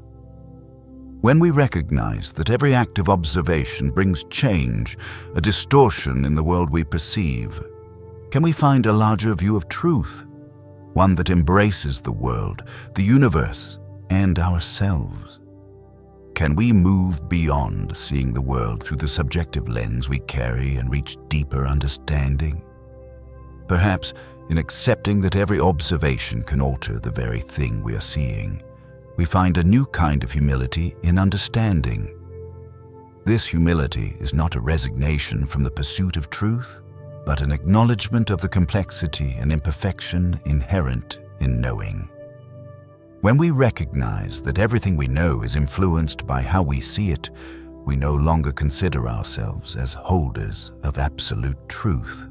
Instead, we begin to live in openness, accepting ambiguity, knowing that everything can change and that every observation can offer a different perspective.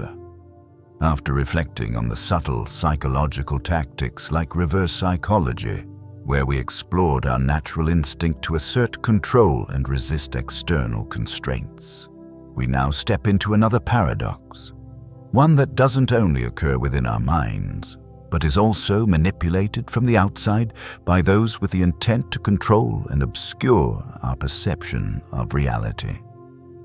Gaslighting is a sophisticated psychological tactic, a method of manipulation that causes the victim to begin doubting themselves and gradually to question their own truth and perception of reality.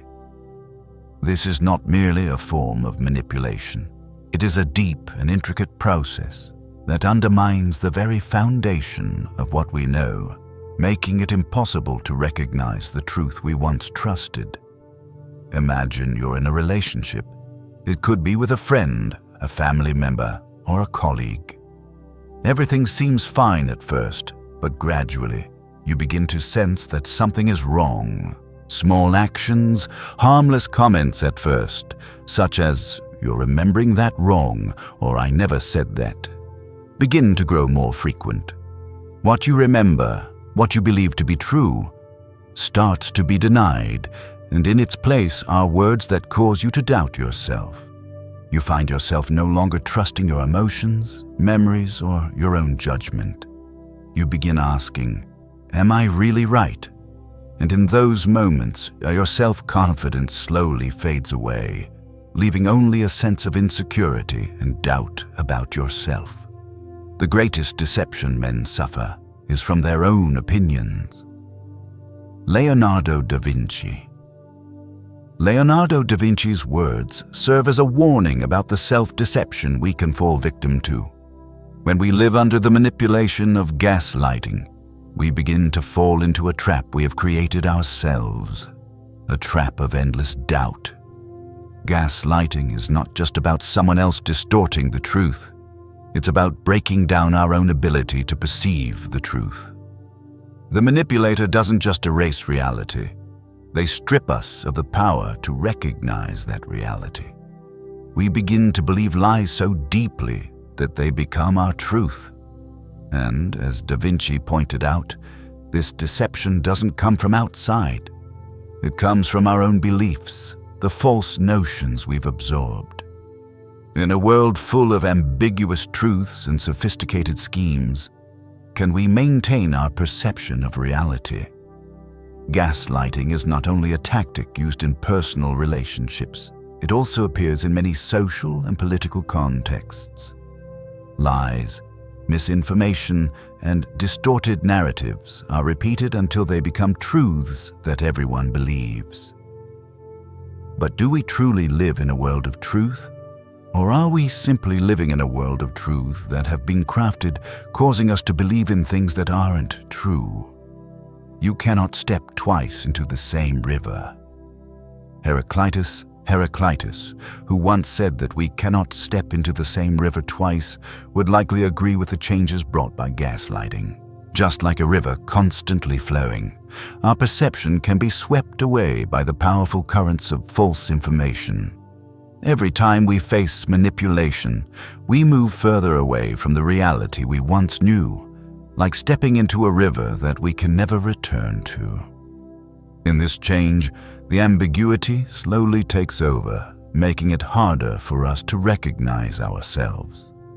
As with gaslighting, every time you hear a denial about what you've experienced, you take another step away from the truth you once held.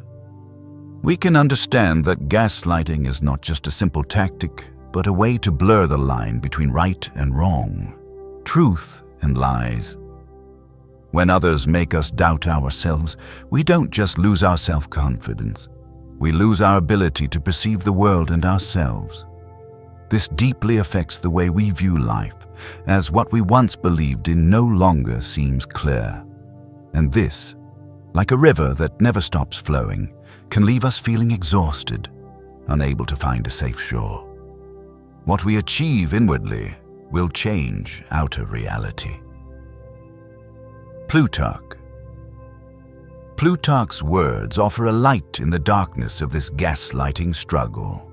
If gaslighting is a battle against our own perception, can we find the strength to regain control over our minds? Can we conquer this manipulation by rebuilding our self-awareness, by restoring what we once believed, even as the outside world tries to blur the truth? In the journey to overcome gaslighting, restoring awareness of ourselves and the truth is not an easy task, but it is in confronting and rediscovering the deep thoughts and feelings within us that we will find calm. When we understand that no one can change our reality except ourselves, we can begin to live a life of freedom, no longer influenced by lies or manipulation. And perhaps, in those moments of confronting manipulation, we find the courage to become who we truly are, no longer swayed by things beyond our control. After delving into the psychological manipulation of gaslighting, where we explored how this subtle tactic makes us question ourselves, we now step into an even more profound and powerful psychological phenomenon: brainwashing. This is a psychological strategy that not only changes an individual's perception, but completely manipulates their beliefs and behaviors. Brainwashing is not simply about persuading someone to believe a falsehood, but it is a process that erases the individual's ability to think critically, rebuilding their beliefs through isolation, fear, and conditioning. Imagine being separated from the outside world, with no one to consult, no other sources of information except what a group or individual wants you to know.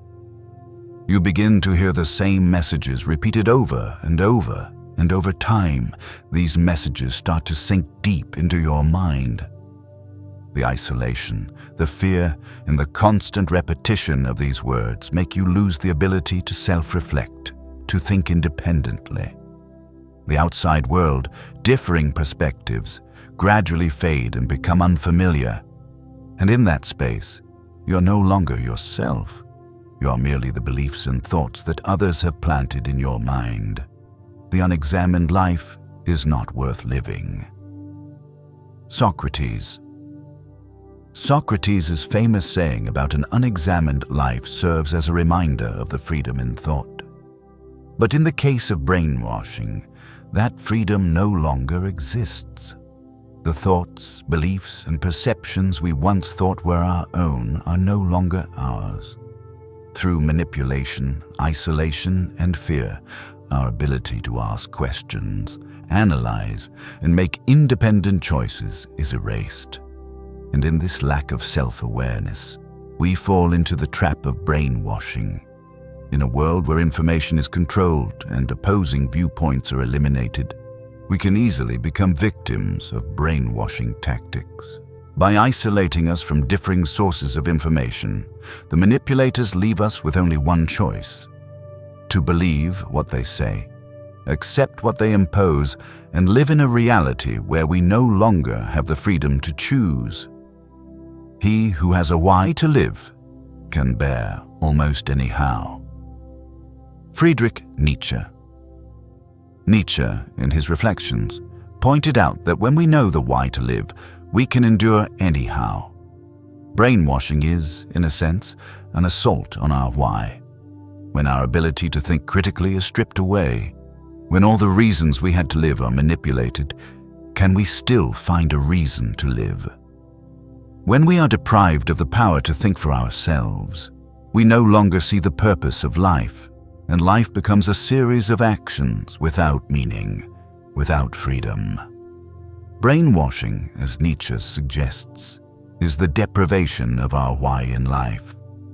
When our beliefs and thoughts are no longer our own, but are imposed by others, can we find a reason to continue living, to fight for what we believe in? Or will we merely follow what others want us to do, living in subjugation, never knowing true freedom? Yet, there's an interesting paradox within this manipulation.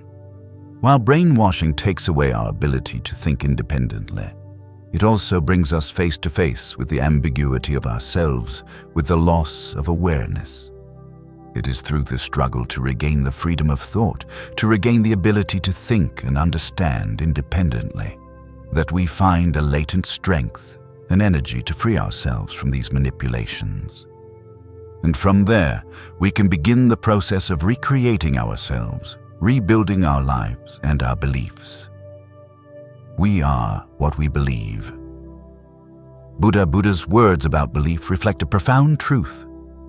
We are what we believe. However, when brainwashing distorts our beliefs, we are no longer ourselves. We become the person others want us to be, rather than living with our own identity and values. Brainwashing is not just about changing the beliefs in our minds. It is an invasion into our very essence, into the true self. It makes us lose awareness of who we really are, and in that loss, we can lose ourselves. So, how can we protect ourselves from this manipulation? How can we retain our ability to think independently, to analyze, and make our own decisions? The answer may lie in maintaining self-awareness and the ability to ask questions.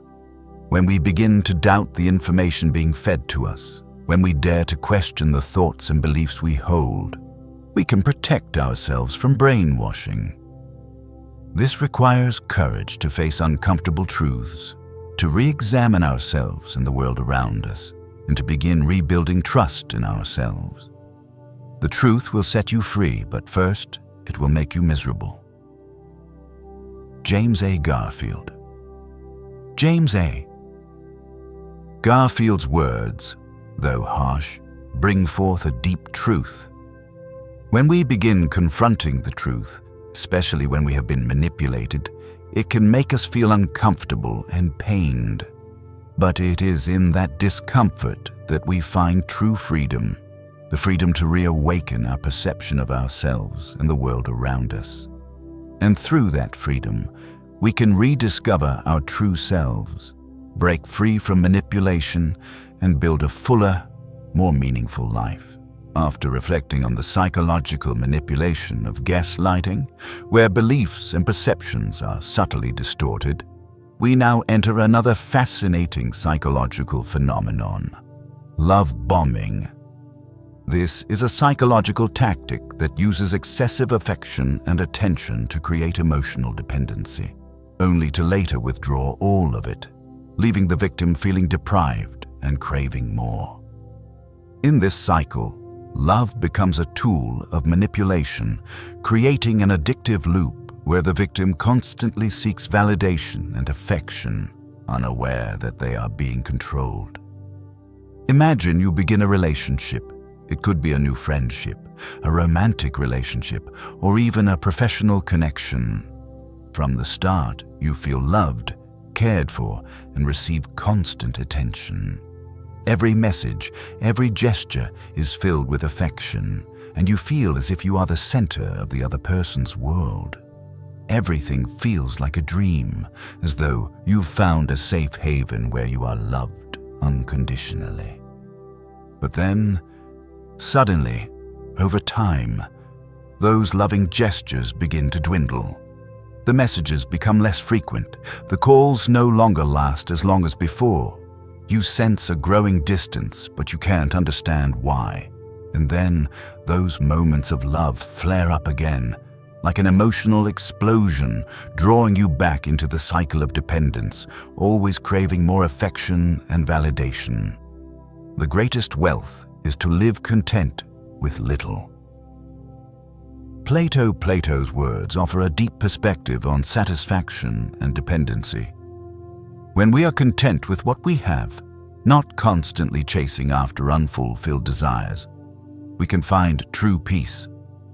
However, in the case of love bombing, emotional dependency creates a sense of emptiness, an unending longing. The affectionate gestures, though sweet and alluring, become weapons that prevent us from living fully with ourselves. We no longer find satisfaction in self-love and care. We only feel a void when it is lacking. Love and affection can be wonderful things, but when used as tools for control and manipulation, they become traps. Love bombing is not true love, but a form of emotional abuse that makes the victim feel inadequate, constantly craving more affection and recognition. And in this cycle, it becomes easy for a person to get trapped, unable to recognize the manipulation, unaware that they are losing their emotional independence and autonomy in the relationship. The unexamined life is not worth living. Socrates' words about an unexamined life serve as a powerful reminder of the importance of self-reflection. In the case of love bombing, the lack of self-examination makes us more vulnerable to falling into the trap of manipulation. When we fail to question the motives of others, when we don't recognize the changes in how they treat us, we easily slip into a state of emotional deprivation and dependency. We no longer realize that love is not something given to us by another person, but something we create from within ourselves. And it is through examining the relationship, by asking ourselves why we feel deprived when love is no longer constant, that we can begin to find true freedom within our relationships. True love is when we don't feel a sense of lack, when we are not caught in a cycle of affection and deprivation. Love is when we don't depend on others to feel complete, but when we can love ourselves and from that place, love others freely, without manipulation or control. We can love, but love in a way that is free, not bound by unfulfilled desires, not trapped in a cycle of emotional scarcity and endless craving. The best way to predict the future is to create it. Abraham Lincoln's words serve as a reminder that we don't need to wait for love from others to feel happy. We can create happiness and satisfaction within ourselves. In the case of love bombing, we must ask ourselves, am I creating a relationship where I can feel whole without depending on love from another person? Or am I simply waiting for and seeking love as a form of salvation, a rescue from the emptiness within? When we realize that love originates from self-love and self-awareness, we will no longer easily fall into the trap of love bombing. We will create healthy relationships where love is voluntary, not a tool for manipulation. After reflecting on love bombing, a psychological tactic where affection and attention are used to create emotional dependency, we now delve into another powerful psychological phenomenon: the scarcity trap. This tactic makes people perceive the value of something to increase simply because it seems rare or difficult to obtain. When something becomes unattainable, when it is believed that the opportunity to possess it will never come again, its value is automatically inflated, and people begin to chase after it, even if they don't truly need it or want it. Imagine you come across a product, perhaps something you've long desired, a new phone, or simply an item that you think you'll never have the chance to own. Then, one day, you hear that the product is now in extremely limited supply. What's the first thing you feel? Do you instantly sense that its value has increased because of its scarcity? You begin to feel that you must possess it right away, even though you haven't fully considered whether you truly need it. At that moment, the scarcity trap is set, and you begin pursuing something not because you truly need it, but because of the fear of missing out on the opportunity to possess it. The things you own end up owning you. Chuck Palahniuk, Fight Club. Chuck Palahniuk's words in Fight Club offer a sharp awakening about how we are manipulated by the feelings of scarcity. The things we think we need often end up dominating our lives. When we are caught in the scarcity trap, when we begin chasing things that society labels as rare, we lose our autonomy in our actions and fall into an endless consumer cycle. The things we own, the things we consider valuable, slowly come to control us, occupying space and energy in our lives. When an item becomes scarce, when an opportunity becomes out of reach, a trap begins to form. And at that moment, we no longer evaluate what we desire with reason, but with the feeling of deprivation. This feeling becomes a powerful motivation, making us act hastily and without consideration. Yet once we've acquired the item, the satisfaction fades quickly, and we start seeking something new, something else that we think will bring us the next happiness. The scarcity trap not only makes us chase after things that are out of reach, but also causes us to forget about the things that truly matter. The things we would realize are unnecessary if we had the time to reflect. He who is not a good servant will not be a good master. Plato's words are a reminder of the balance needed in life. If we cannot control our feelings of scarcity, the temptations of the scarcity trap, how can we truly control our own lives in a meaningful way? Feelings of scarcity, when unchecked, become a dominating force in our minds. They make us forget what is truly important, and we begin to live in a world where the value of everything is measured only by how rare it is. When we are controlled by the scarcity trap, we no longer live in contentment with what we have. Instead, we live in an endless state of lack, constantly yearning for things we cannot reach, and then chasing goals and dreams that do not bring lasting happiness. And in this journey, we begin to question the nature of value. Is value truly something we can own and store? Or is it found in our ability to be content with what we already have? The most important thing is to enjoy your life, to be happy. It's all that matters. Audrey Hepburn. Audrey Hepburn, an icon of grace and wisdom, reminds us that happiness does not come from material possessions or rare things, but from the ability to enjoy what we already have. In the context of the scarcity trap, this quote serves as a profound reminder. When we are swept up in searching for things we feel are impossible to have, we can overlook the true values of the present. Moments of peace, satisfaction with life, and the calmness that comes from the simple things. The scarcity trap is not just a psychological tactic used by society to manipulate us.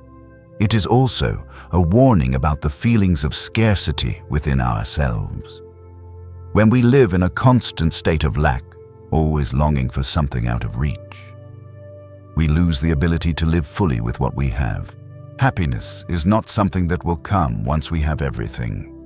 It is something we find in the present moments, in our satisfaction with ourselves, and in our ability to see beauty in the simple things. So, how can we escape the scarcity trap? The answer likely lies in learning to live with contentment with what we have, finding value in the present moment. When we are no longer driven by feelings of lack, we will begin to realize that everything around us, while not always perfect, holds a deep and meaningful value. And in that satisfaction, we find freedom and peace that no material possession can buy.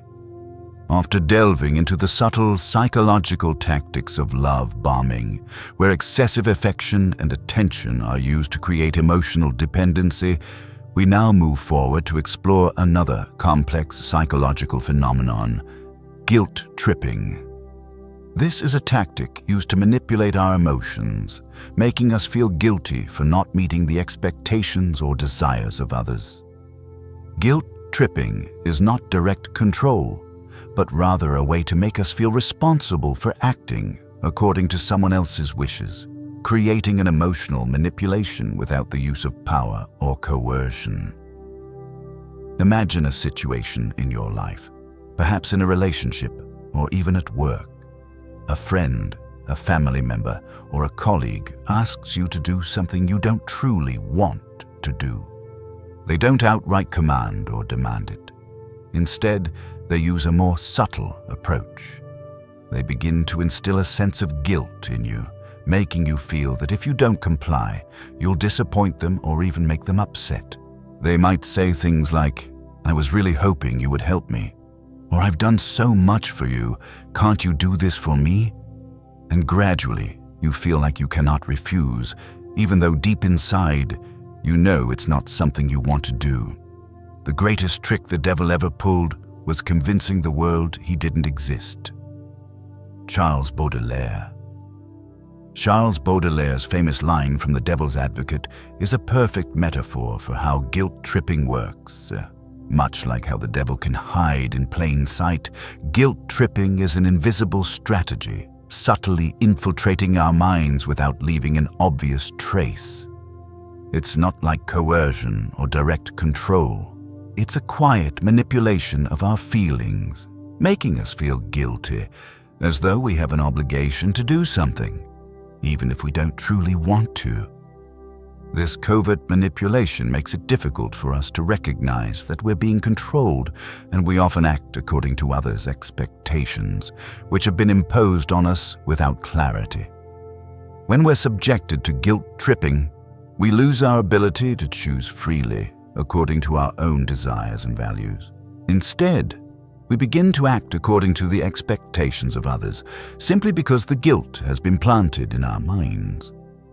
We begin to feel like we're bad people or lacking compassion if we don't help, if we don't comply with their requests. This is an invisible form of control where others can influence our actions and emotions without needing power or threats. The unexamined life is not worth living. Socrates' call to examine one's life is profoundly relevant in the case of guilt tripping. If we don't examine and understand our motivations, if we don't stop to ask why we feel guilty or obligated to do things that don't align with our true selves, we will never recognize that we are being manipulated. When we live without questioning these feelings of guilt, we continue to fall into invisible traps where we no longer have freedom in our decisions. Guilt tripping is a form of psychological manipulation, but what's even more insidious is that it often goes unnoticed. Love and compassion can become sharp weapons that make us feel obliged to please others, even at the expense of our own needs and desires. Emotional statements and repeated requests make us feel we have a responsibility to respond, even if deep down we know it's not the best choice for ourselves. We are what we believe. Buddha's words about belief open a crucial door to understanding guilt tripping. When we begin to accept the guilt that others impose on us, we may inadvertently turn it into beliefs we live by.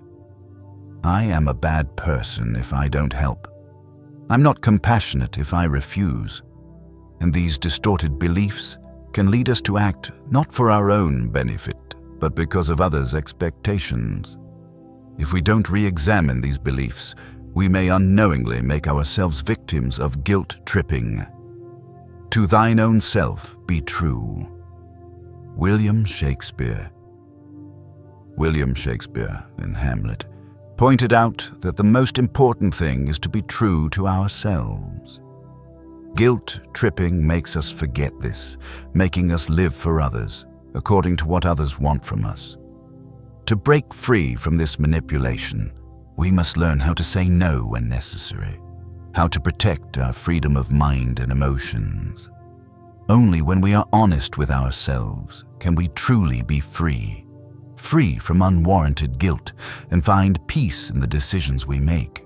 Guilt tripping is not just a tactic that influences our behaviors, but also a lesson about self-awareness, about protecting ourselves from negative influences from the outside. When we learn to confront and recognize this manipulation, we regain the ability to maintain our identity and freedom. This requires self-awareness and a clear vision of what truly matters in life. After exploring the psychological manipulation of guilt tripping, where feelings of guilt are used to control our emotions and behaviors, we now move into another subtle and profound psychological phenomenon: the Barnum effect. This is a cognitive bias that influences us without our awareness. It's the tendency to believe vague general statements that seem personal, even though they could apply to anyone. This phenomenon frequently appears in everyday life, from reading horoscopes, hearing personality advice, to vague comments that we easily perceive as being tailored to us. Imagine reading your horoscope, and suddenly you come across a description of your personality that feels so accurate. You're someone who worries a lot, but you're also very decisive when facing challenges. You might think to yourself, "That's me." Exactly. But the strange thing is, this statement could apply to almost anyone. We all have moments of anxiety, and we all face challenges in life, don't we? Yet, the Barnum effect makes us believe that these vague descriptions are personal truths, reflections of ourselves, even though they are simply general statements that could apply to anyone. We are what we believe. Buddha's words offer a deep insight. We are what we believe. But if our beliefs are shaped by vague, generalized statements, by things that don't truly reflect our core selves, can we truly understand who we are? The Barnum effect illustrates how easily we can be drawn into accepting seemingly accurate statements that are actually nothing more than superficial judgments without depth. These comments don't help us truly understand ourselves. They merely make us feel understood quickly and easily, without needing to explore the complexity of our true identity. We all want to feel special, and sometimes these vague comments lure us into a trap of self-satisfaction, making us believe they are truly about us. Phrases like, "You are open and friendly, but at times very reserved," or "You sometimes feel lonely, but you are strong and always find a way to overcome difficulties," can make us feel like they are describing our true selves. However, the reality is that these statements are nothing unique. They are simply generalizations that could apply to almost anyone. The unexamined life is not worth living. Socrates, the founder of Western philosophy, taught us that only by examining our lives can we live a meaningful life. And in the context of the Barnum effect, the lack of self-examination makes it easy for us to believe vague, inaccurate statements about ourselves. If we don't stop and ask ourselves, "Does this truly reflect who I am?" we may continue to live under the illusion of self-identity, never truly understanding ourselves. These generalizations are not personal truths, but are images painted for everyone without distinguishing one person from another. The key to overcoming the Barnum effect is self-awareness, a deep exploration of ourselves. When we understand that vague comments are not truths, but are general judgments that could apply to anyone, we can begin to search for deeper truths about ourselves. We don't need to agree with every comment others make about us. Instead, we can identify the unique traits and qualities that define us, rather than accepting broad statements that hold no true value. Man is condemned to be free. Jean-Paul Sartre, in his existential philosophy, said that humans are condemned to be free, but in that freedom, we are also faced with uncertainty and contradictions in life. The Barnum effect is a manifestation of a lack of freedom in our perception. When we believe in vague statements, we trap ourselves in a world of shallow judgments, not a personal truth that we are free to explore. To truly live in cognitive freedom, we must transcend the deception of easy statements and explore deeper truths about ourselves. In a world where the Barnum effect dominates, we are not only influenced by general judgments, but also lose our ability to see ourselves and the world clearly. Each of us carries within us a uniqueness that cannot be captured by vague generalizations. It is through self-awareness and the ability to self-examine that we can escape the trap of easy judgments and discover the profound truths about who we really are. After reflecting on the psychological phenomena of love bombing, where affection is used to create emotional dependence, and the scarcity trap, where we are manipulated into desiring something simply because it is rare, we now move into an even deeper realm of psychology, quantum consciousness. This is not an easy concept to grasp, as it pushes us beyond conventional understanding of the nature of consciousness and reality. It proposes that consciousness is not merely a product of the human brain, but could be a fundamental element of the universe, an integral part of the fabric of reality, potentially embedded within the mechanisms of quantum physics. Imagine you are sitting in a quiet space, your eyes closed, and your mind begins to expand beyond the limits of your body and space. You no longer perceive only what's around you, but you begin to sense the essence of yourself, your thoughts, emotions, and existence, as if they are no longer confined to your brain or body. What you think, what you feel, seems to reach beyond the physical boundaries you once thought immutable. In those moments, you may feel that your consciousness is not just a product of your body, but part of a larger reality, a universe in which every thought, every feeling is connected in an invisible network that links everything in this world. The mind is everything. What you think, you become. Buddha's words, "The mind is everything. What you think, you become," can open up a profound perspective on the nature of consciousness and the relationship between the mind and reality. When we look at this world, when we perceive it, aren't we not just reflecting the world outside into our minds, but in fact creating that world through our thoughts? Quantum consciousness suggests a possibility that transcends the limits placed by modern science. Could consciousness be more than just a product of the brain? Could it be a fundamental part of the structure of the universe itself? Is the universe a vast, interconnected web where each thought and emotion we experience can shape reality? In quantum physics, there's a concept known as superposition, that a particle can exist in many states simultaneously until it is observed. Could human consciousness operate in a similar way? Could every thought, every emotion, every belief we hold be a state of consciousness that creates an invisible, unobserved reality?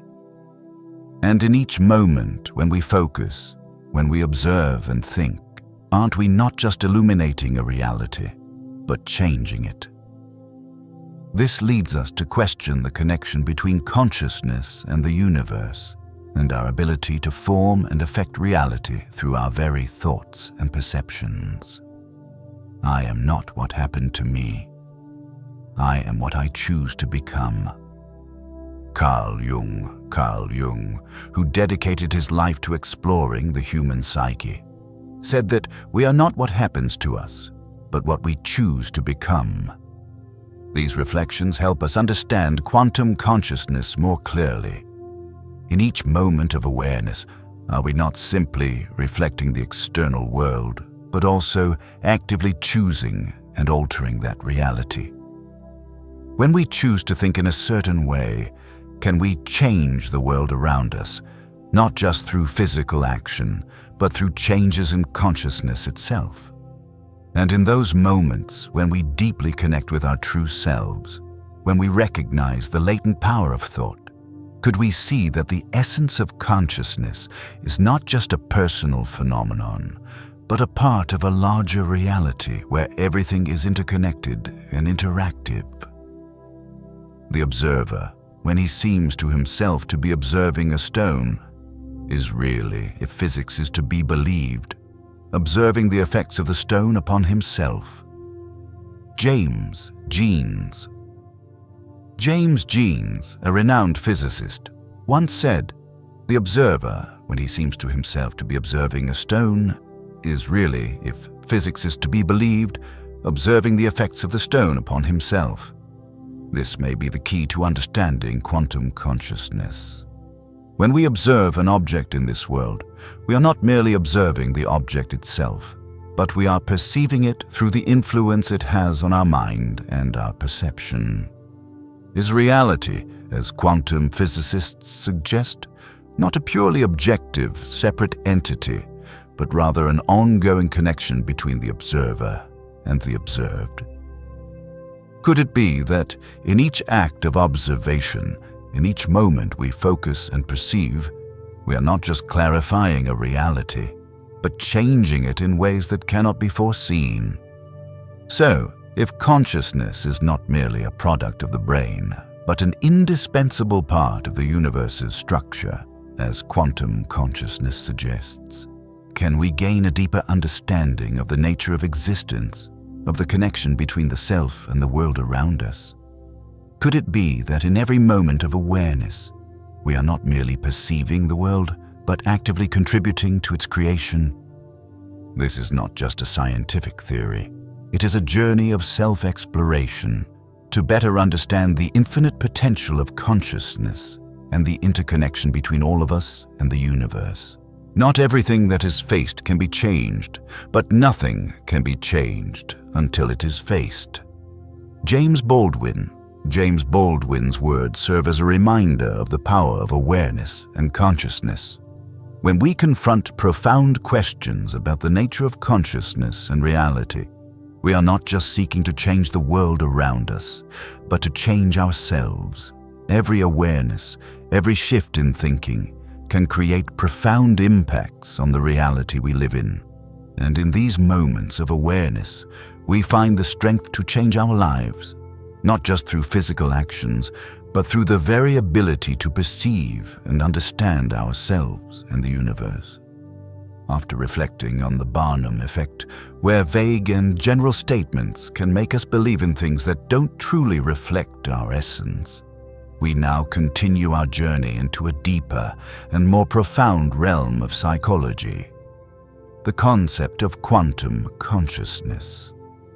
This is a theory that pushes us beyond traditional understandings of the nature of consciousness and reality. It suggests that consciousness may not just be a product of the human brain, but a fundamental element of the universe, an intrinsic part of the structure of reality itself, potentially woven into the mechanisms of quantum physics. Imagine sitting in a quiet space, your eyes closed, and your mind begins to expand beyond the limits of your body and the space around you. You no longer perceive only the world surrounding you, but you start to sense the very essence of your being, your thoughts, emotions, and existence, as if they are no longer confined to your brain or body. What you think, what you feel, seems to extend beyond the physical boundaries you once thought immutable. In these moments, you may feel that your consciousness is not just a product of your body, but is part of a larger reality, a universe where every thought, every feeling, forms an invisible network that connects everything in this world. The mind is everything. What you think, you become. Buddha's words, "The mind is everything. What you think you become," offer a profound perspective on the nature of consciousness and the relationship between mind and reality. When we look at this world, when we perceive it, are we not just reflecting the world around us into our minds, but in fact, are we creating that world through our thoughts? Quantum consciousness suggests a possibility far beyond the limits set by modern science. Could consciousness be more than just a product of the brain? Could it be a fundamental part of the universe's structure? Is the universe itself a vast, interconnected web, where each thought and emotion we have creates a reality that shapes everything? In quantum physics, there's a concept called superposition. A particle can exist in multiple states simultaneously until observed. Could human consciousness operate in a similar way?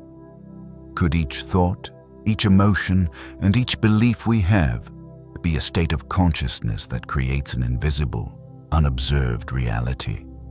And in every moment of focus, every act of observation, aren't we not just uncovering a reality, but altering it in ways we cannot foresee? This leads us to ponder the connection between consciousness and the universe, and our ability to form and impact reality through our thoughts and perceptions. I am not what happened to me. I am what I choose to become. Carl Jung. Carl Jung, who spent his life studying the human psyche, famously said that we are not what happens to us, but what we choose to become. These words help us to understand quantum consciousness more clearly. In every moment of awareness, are we not merely reflecting the external world, but actively choosing and altering that reality? When we choose to think in a certain way, can we change the world around us, not just through physical action, but through a transformation in consciousness itself? And in those moments of deep self-awareness, when we recognize the latent power of thought, could we see that the essence of consciousness is not just a personal phenomenon, but an essential part of a larger reality, one where everything is interconnected and interactive?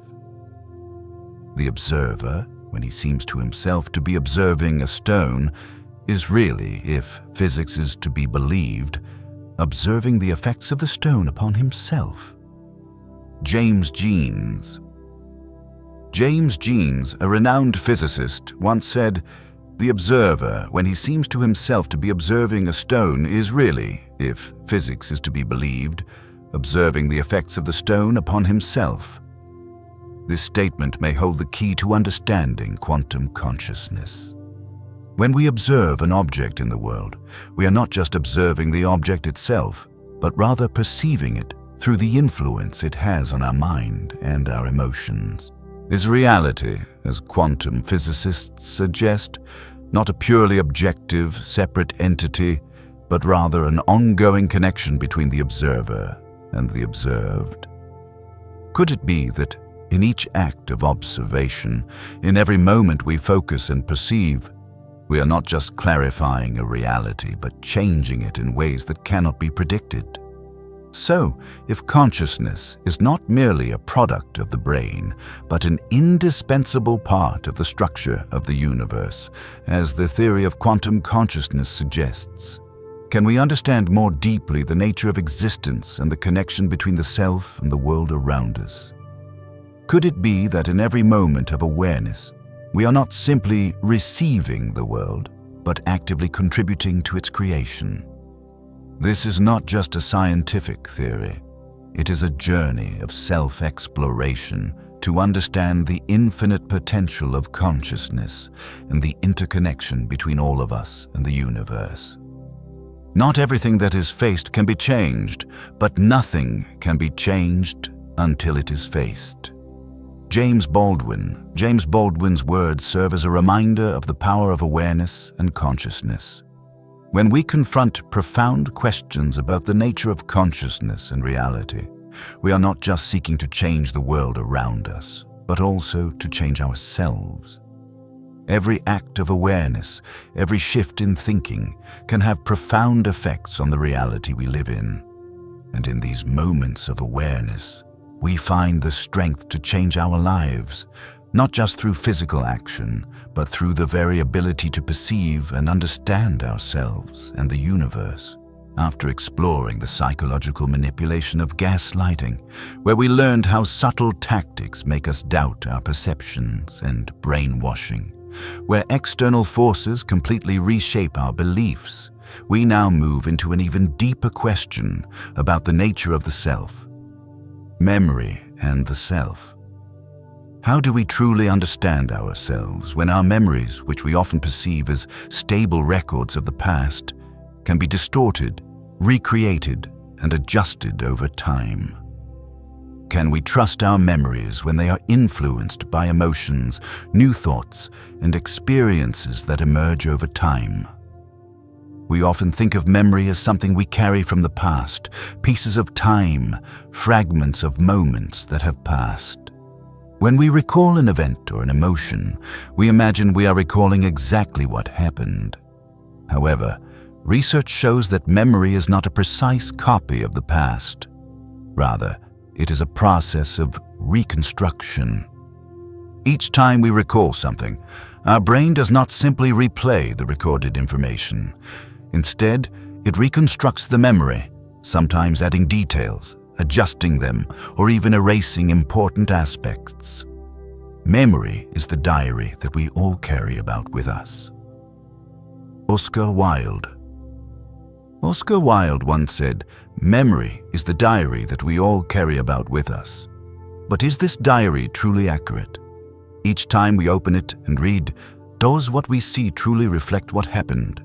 Or is it a product of our emotions, thoughts, and personal beliefs, making each memory a unique version, not a true copy of reality? When we look back at the past, are we seeing an objective reality, or is it simply a reflection of ourselves, shaped by our present perspective? When we think of memory, we often believe it is an unchanging imprint in our minds, indelible pieces that cannot be altered. But in reality, memory is not like a recording machine that plays back every detail perfectly. It's a sophisticated process where each time we recall a memory, our brain repairs and refreshes the details, possibly due to emotions, external influences, or even from new perspectives we've gained about the event. Thus, our memories are not stable records of the past. They are dynamic and changing, constantly being recreated in the present. The past is never dead. It's not even past. William Faulkner. William Faulkner's quote suggests that the past is never truly dead. It always exists in our memories, but these memories are not what truly happened. They are reflections of the present, colored, refreshed, or adjusted over time. Every time we recall an event, we are not simply remembering it as a permanent fragment of the past, but we are recreating it through the lens of new experiences and thoughts. The past, in the light of the present, is always changing, always alive, and always subject to redefinition. Thus, memory is not just what has passed, it is what we have made and are still making from what has passed. Each memory is a process of reconstruction, a creative act where what has occurred is reinterpreted through emotions, thoughts, and external influences. This fluidity of memory makes us question, can we ever truly know who we are if what we remember about ourselves can change every day, every moment? The only true wisdom is in knowing you know nothing. Socrates pointed out that true wisdom comes from acknowledging that we know very little, and in that ignorance, we continue to learn and grow. Could memory and the self be an extension of this concept? When we realize that memory is not a fixed thing but an ongoing process, we can begin to reevaluate our sense of self and understand that we are not a static entity, but rather a process of continuous change. The memories we carry are not permanent records of the past, but fragments of life, reconstructed and built with every experience, thought, and feeling. This realization also reminds us of the humility we need in understanding ourselves. If memory is something that is always changing, how can we define who we truly are? Are we just an endless recreation, different versions of ourselves at every moment? By accepting that our memories might not be entirely accurate, we find freedom in shaping ourselves, in the ability to recreate who we are, regardless of an imperfect past. We are what we believe. Buddha's words reflect a profound truth. We are what we believe. But if our memories are not stable, if they change over time, can we truly trust what we believe about ourselves? Do the memories of our past failures represent an absolute truth about who we are? Or are they just temporary versions, shaped and reshaped with each passing day? In understanding that memory can change, we find the power to reshape our beliefs, to recreate ourselves in a space of freedom and openness. In the end, memory and the self is not just about reconstructing our past, it is about reclaiming our future.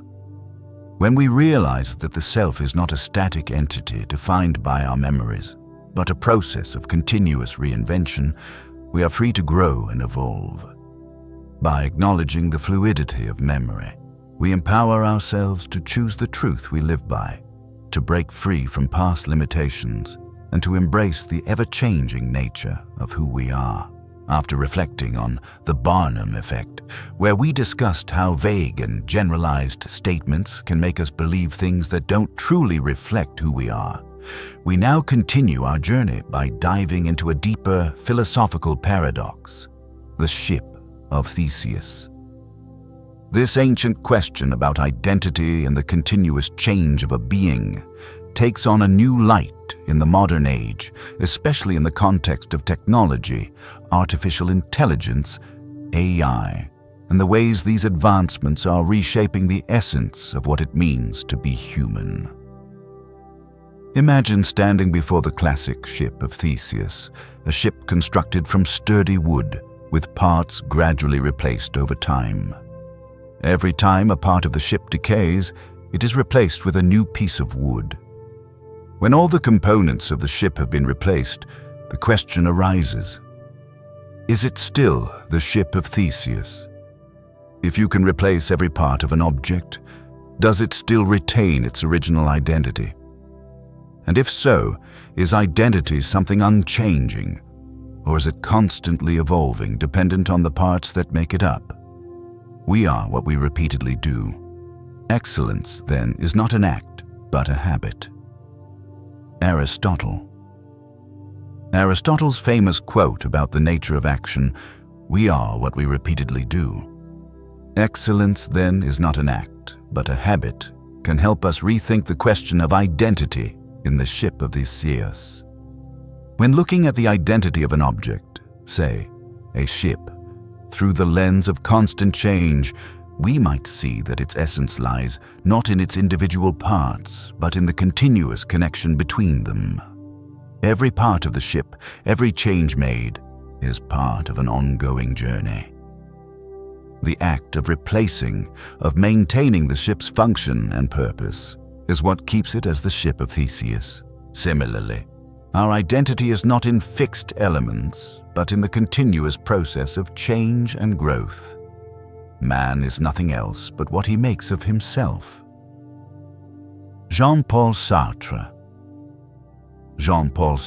assertion, "Man is nothing else but what he makes of himself," opens a deeper dimension in how we view ourselves in an ever-changing world. If the ship of Theseus can be recreated and altered over time, so can humans. What we think of as our identity, our memories, characteristics, qualities, are not fixed. They change. And it is in this change that we find our capacity to recreate ourselves.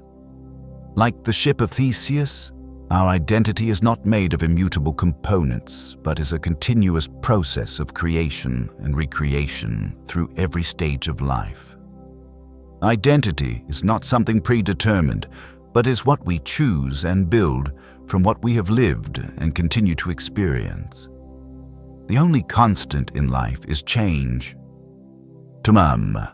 Heraclitus, the ancient Greek philosopher, emphasized that change is the only constant in life, and it is through this change that we find our true identity. Indeed, if the ship of Theseus can continue to exist even after all its parts have been replaced, then humans too can evolve and change without losing their essential identity. Identity is not a static object. It is a dynamic process, a flow in which every step, every decision, every change contributes to who we are. We can change, we can learn, we can grow, and still remain ourselves. It is this change that makes us unique individuals, people who are constantly moving forward, evolving, yet never losing something deeply core within us. I am not what happened to me. I am what I choose to become. Carl Jung. Carl Jung, one of the founders of analytical psychology, pointed out that I am not what happened to me. I am what I choose to become. This message is deeply relevant to the ship of Theseus and the continuous evolution of identity. The ship of Theseus can have every part replaced over time, but as long as it continues to fulfill its original purpose, to transport goods, to sail across the seas, to maintain its mission, it is still the ship of Theseus. Likewise, we may change each part of ourselves over the course of life, but if we continue to uphold our core values, our purpose, we remain who we truly are. We are not products of the past, but the combination of choices we make in life, of what we choose to become. The mind is everything. What you think, you become. Buddha's words offer us an important lesson on how thoughts and beliefs influence our identity. If we look at life through the lens of the ship of Theseus, we see that our identity is not just tied to what we've been through, but also to how we think of ourselves. We can change, we can recreate ourselves, and still retain the eternal self in an ever-flowing stream. We are not static parts. We are a continuous connection of choices, decisions, and thoughts we create. After reflecting on the constant evolution of identity through the ship of Theseus, where we questioned whether identity is something unchanging or constantly evolving, we now dive into a deeper philosophical inquiry. Free will versus determinism. This is one of the oldest and most profound debates in philosophy. Do we truly have free will in our decisions, or are our actions and choices preordained by natural laws and external factors beyond our control? This is a question that has been debated by philosophers and thinkers for millennia. We often think of ourselves as free agents, that every decision in life is a result of our own making, reflecting our ideas, values, and personal goals. But does true free will exist, or is it just an illusion? Do our every step, every action, really come from a free choice? Or are we simply moving within boundaries already mapped out, influenced by factors we can't see, governed by inevitable natural laws? Man is condemned to be free. Jean-Paul Sartre. Jean-Paul Sartre's famous quote, "Man is condemned to be free," offers a profound perspective on freedom and responsibility in life. Sartre, an existential philosopher, believed that humans are condemned to be free, yet this freedom itself is a burden. Without any destiny or fate to lean on, we are forced to take responsibility for every choice, for every action. In the context of free will versus determinism, this quote opens up a deep paradox. If we are entirely free, why do we feel burdened, anxious, and fearful about the decisions we make?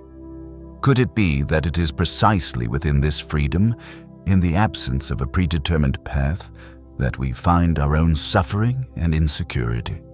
So, if freedom is truly a condemnation, are we, the humans living in this world, forever trapped in the relationship between freedom and determinism.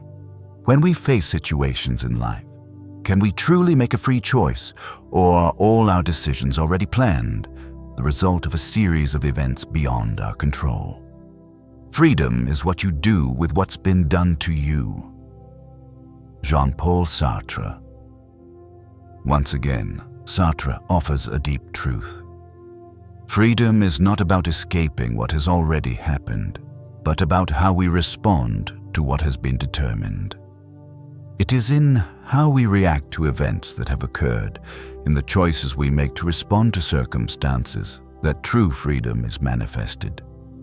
While we cannot change the past, we cannot reverse time to alter events that have occurred. We can always choose how to face them, how to live in the present. So, is freedom an endless choice, or just a reaction to what has been preordained? The answer likely lies in the actions we take every day.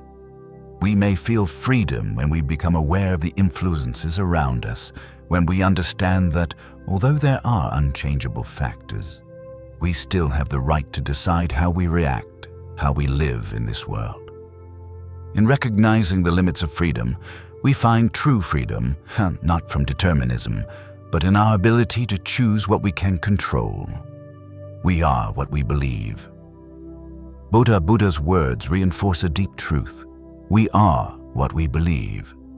But if our beliefs are formed from an unfree, predetermined framework, then how can we trust them? Are those beliefs simply a reflection of the external influences and natural laws we cannot escape? This brings us back to the question of free will versus determinism. Can our beliefs change the world around us, or are they merely a reflection of factors beyond our control? The future depends on what we do in the present. Mahatma Gandhi's words remind us that the future depends on what we do in the present.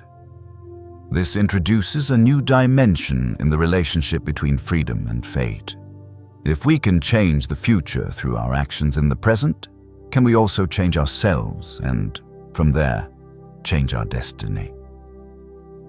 In every choice we make in each moment, however small, we can find true freedom.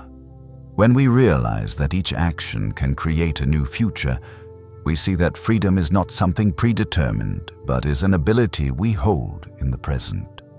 The only true wisdom is in knowing you know nothing. Socrates' idea of true wisdom, that it comes from recognizing how little we know, can serve as a reminder of the humility required in understanding ourselves. Do we truly have free will in our decisions, or are we living under the influence of things we haven't fully understood? It is in understanding the limits of our own knowledge that we can expand our ability for true freedom, not by escaping predetermined outcomes, but by learning to live in a world where we can perceive, choose, and change what we can. After exploring the concept of identity and change, where we questioned whether identity is something unchanging or in a constant state of flux, we now delve into an even deeper and more mysterious question about the nature of consciousness. Is consciousness truly a product of the brain, or could it be something more profound, an essential part of the universe itself? This question challenges us to consider whether consciousness is merely a byproduct of physical processes, or if it is something greater, woven into the very fabric of reality. Imagine a moment when you are completely immersed in your thoughts. You sit alone in a quiet space, and your thoughts and emotions begin to intensify. You perceive everything around you, from the soft light to the sound of your own breath. But something remarkable happens. You realize that you are not just a part of this physical world.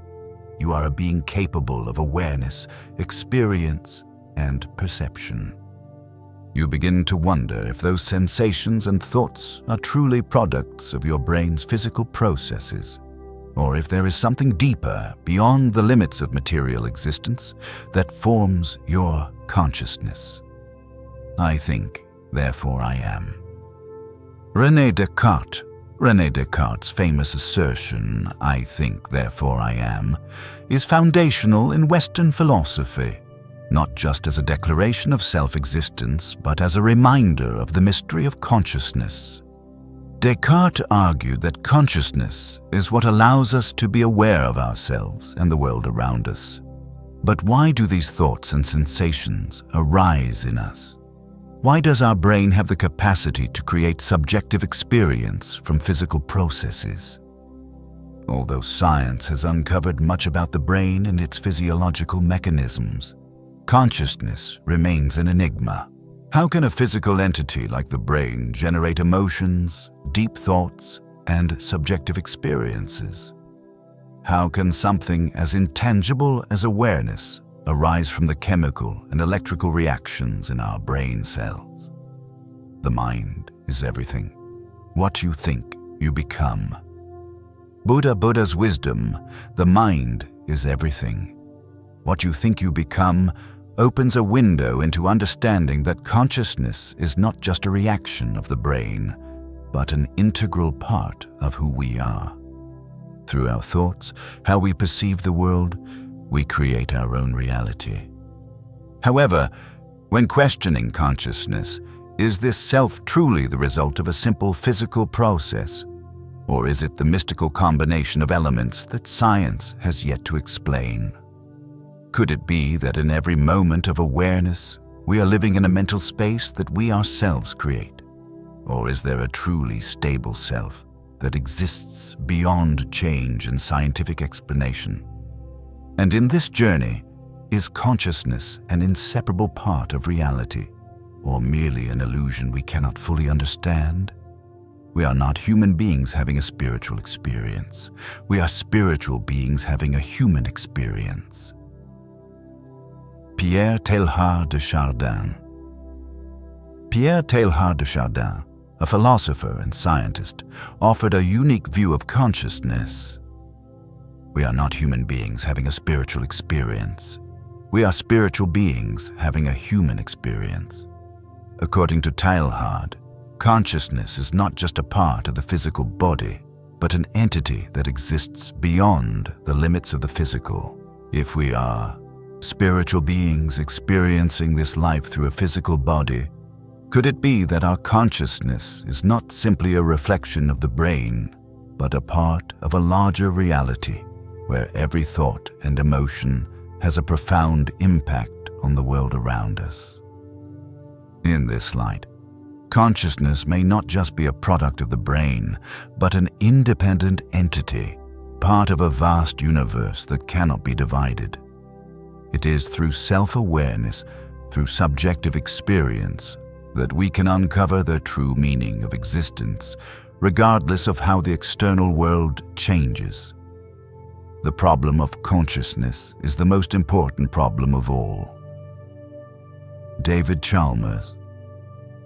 David Chalmers, a modern philosopher, described the problem of consciousness as the most important problem in philosophy. He points out that while science has explained much about the functioning of the brain and the mechanisms of physiological processes, the issue of consciousness remains an unsolved mystery. We may know everything about electrical reactions in the brain, but we still cannot explain why and how a physical machine can generate the feelings, perceptions, and experiences of each individual. This question, though unanswered, pushes us to keep searching and exploring our own nature. Perhaps it is in the mystery itself, in the humility before the enigma of consciousness, that we find a deeper part of life. When we stop trying to explain everything in precise terms, we open up our perspective and embrace the miracles that cannot be explained, the experiences that can only be felt, not defined by reason. I am not what happened to me. I am what I choose to become.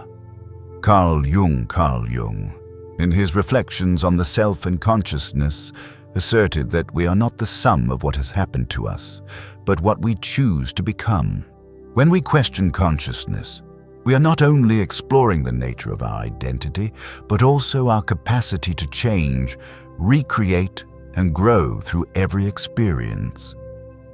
It is in the process of self-awareness, in confronting the invisible forces of the mind, that we find our path to a deeper understanding of ourselves and the world around us.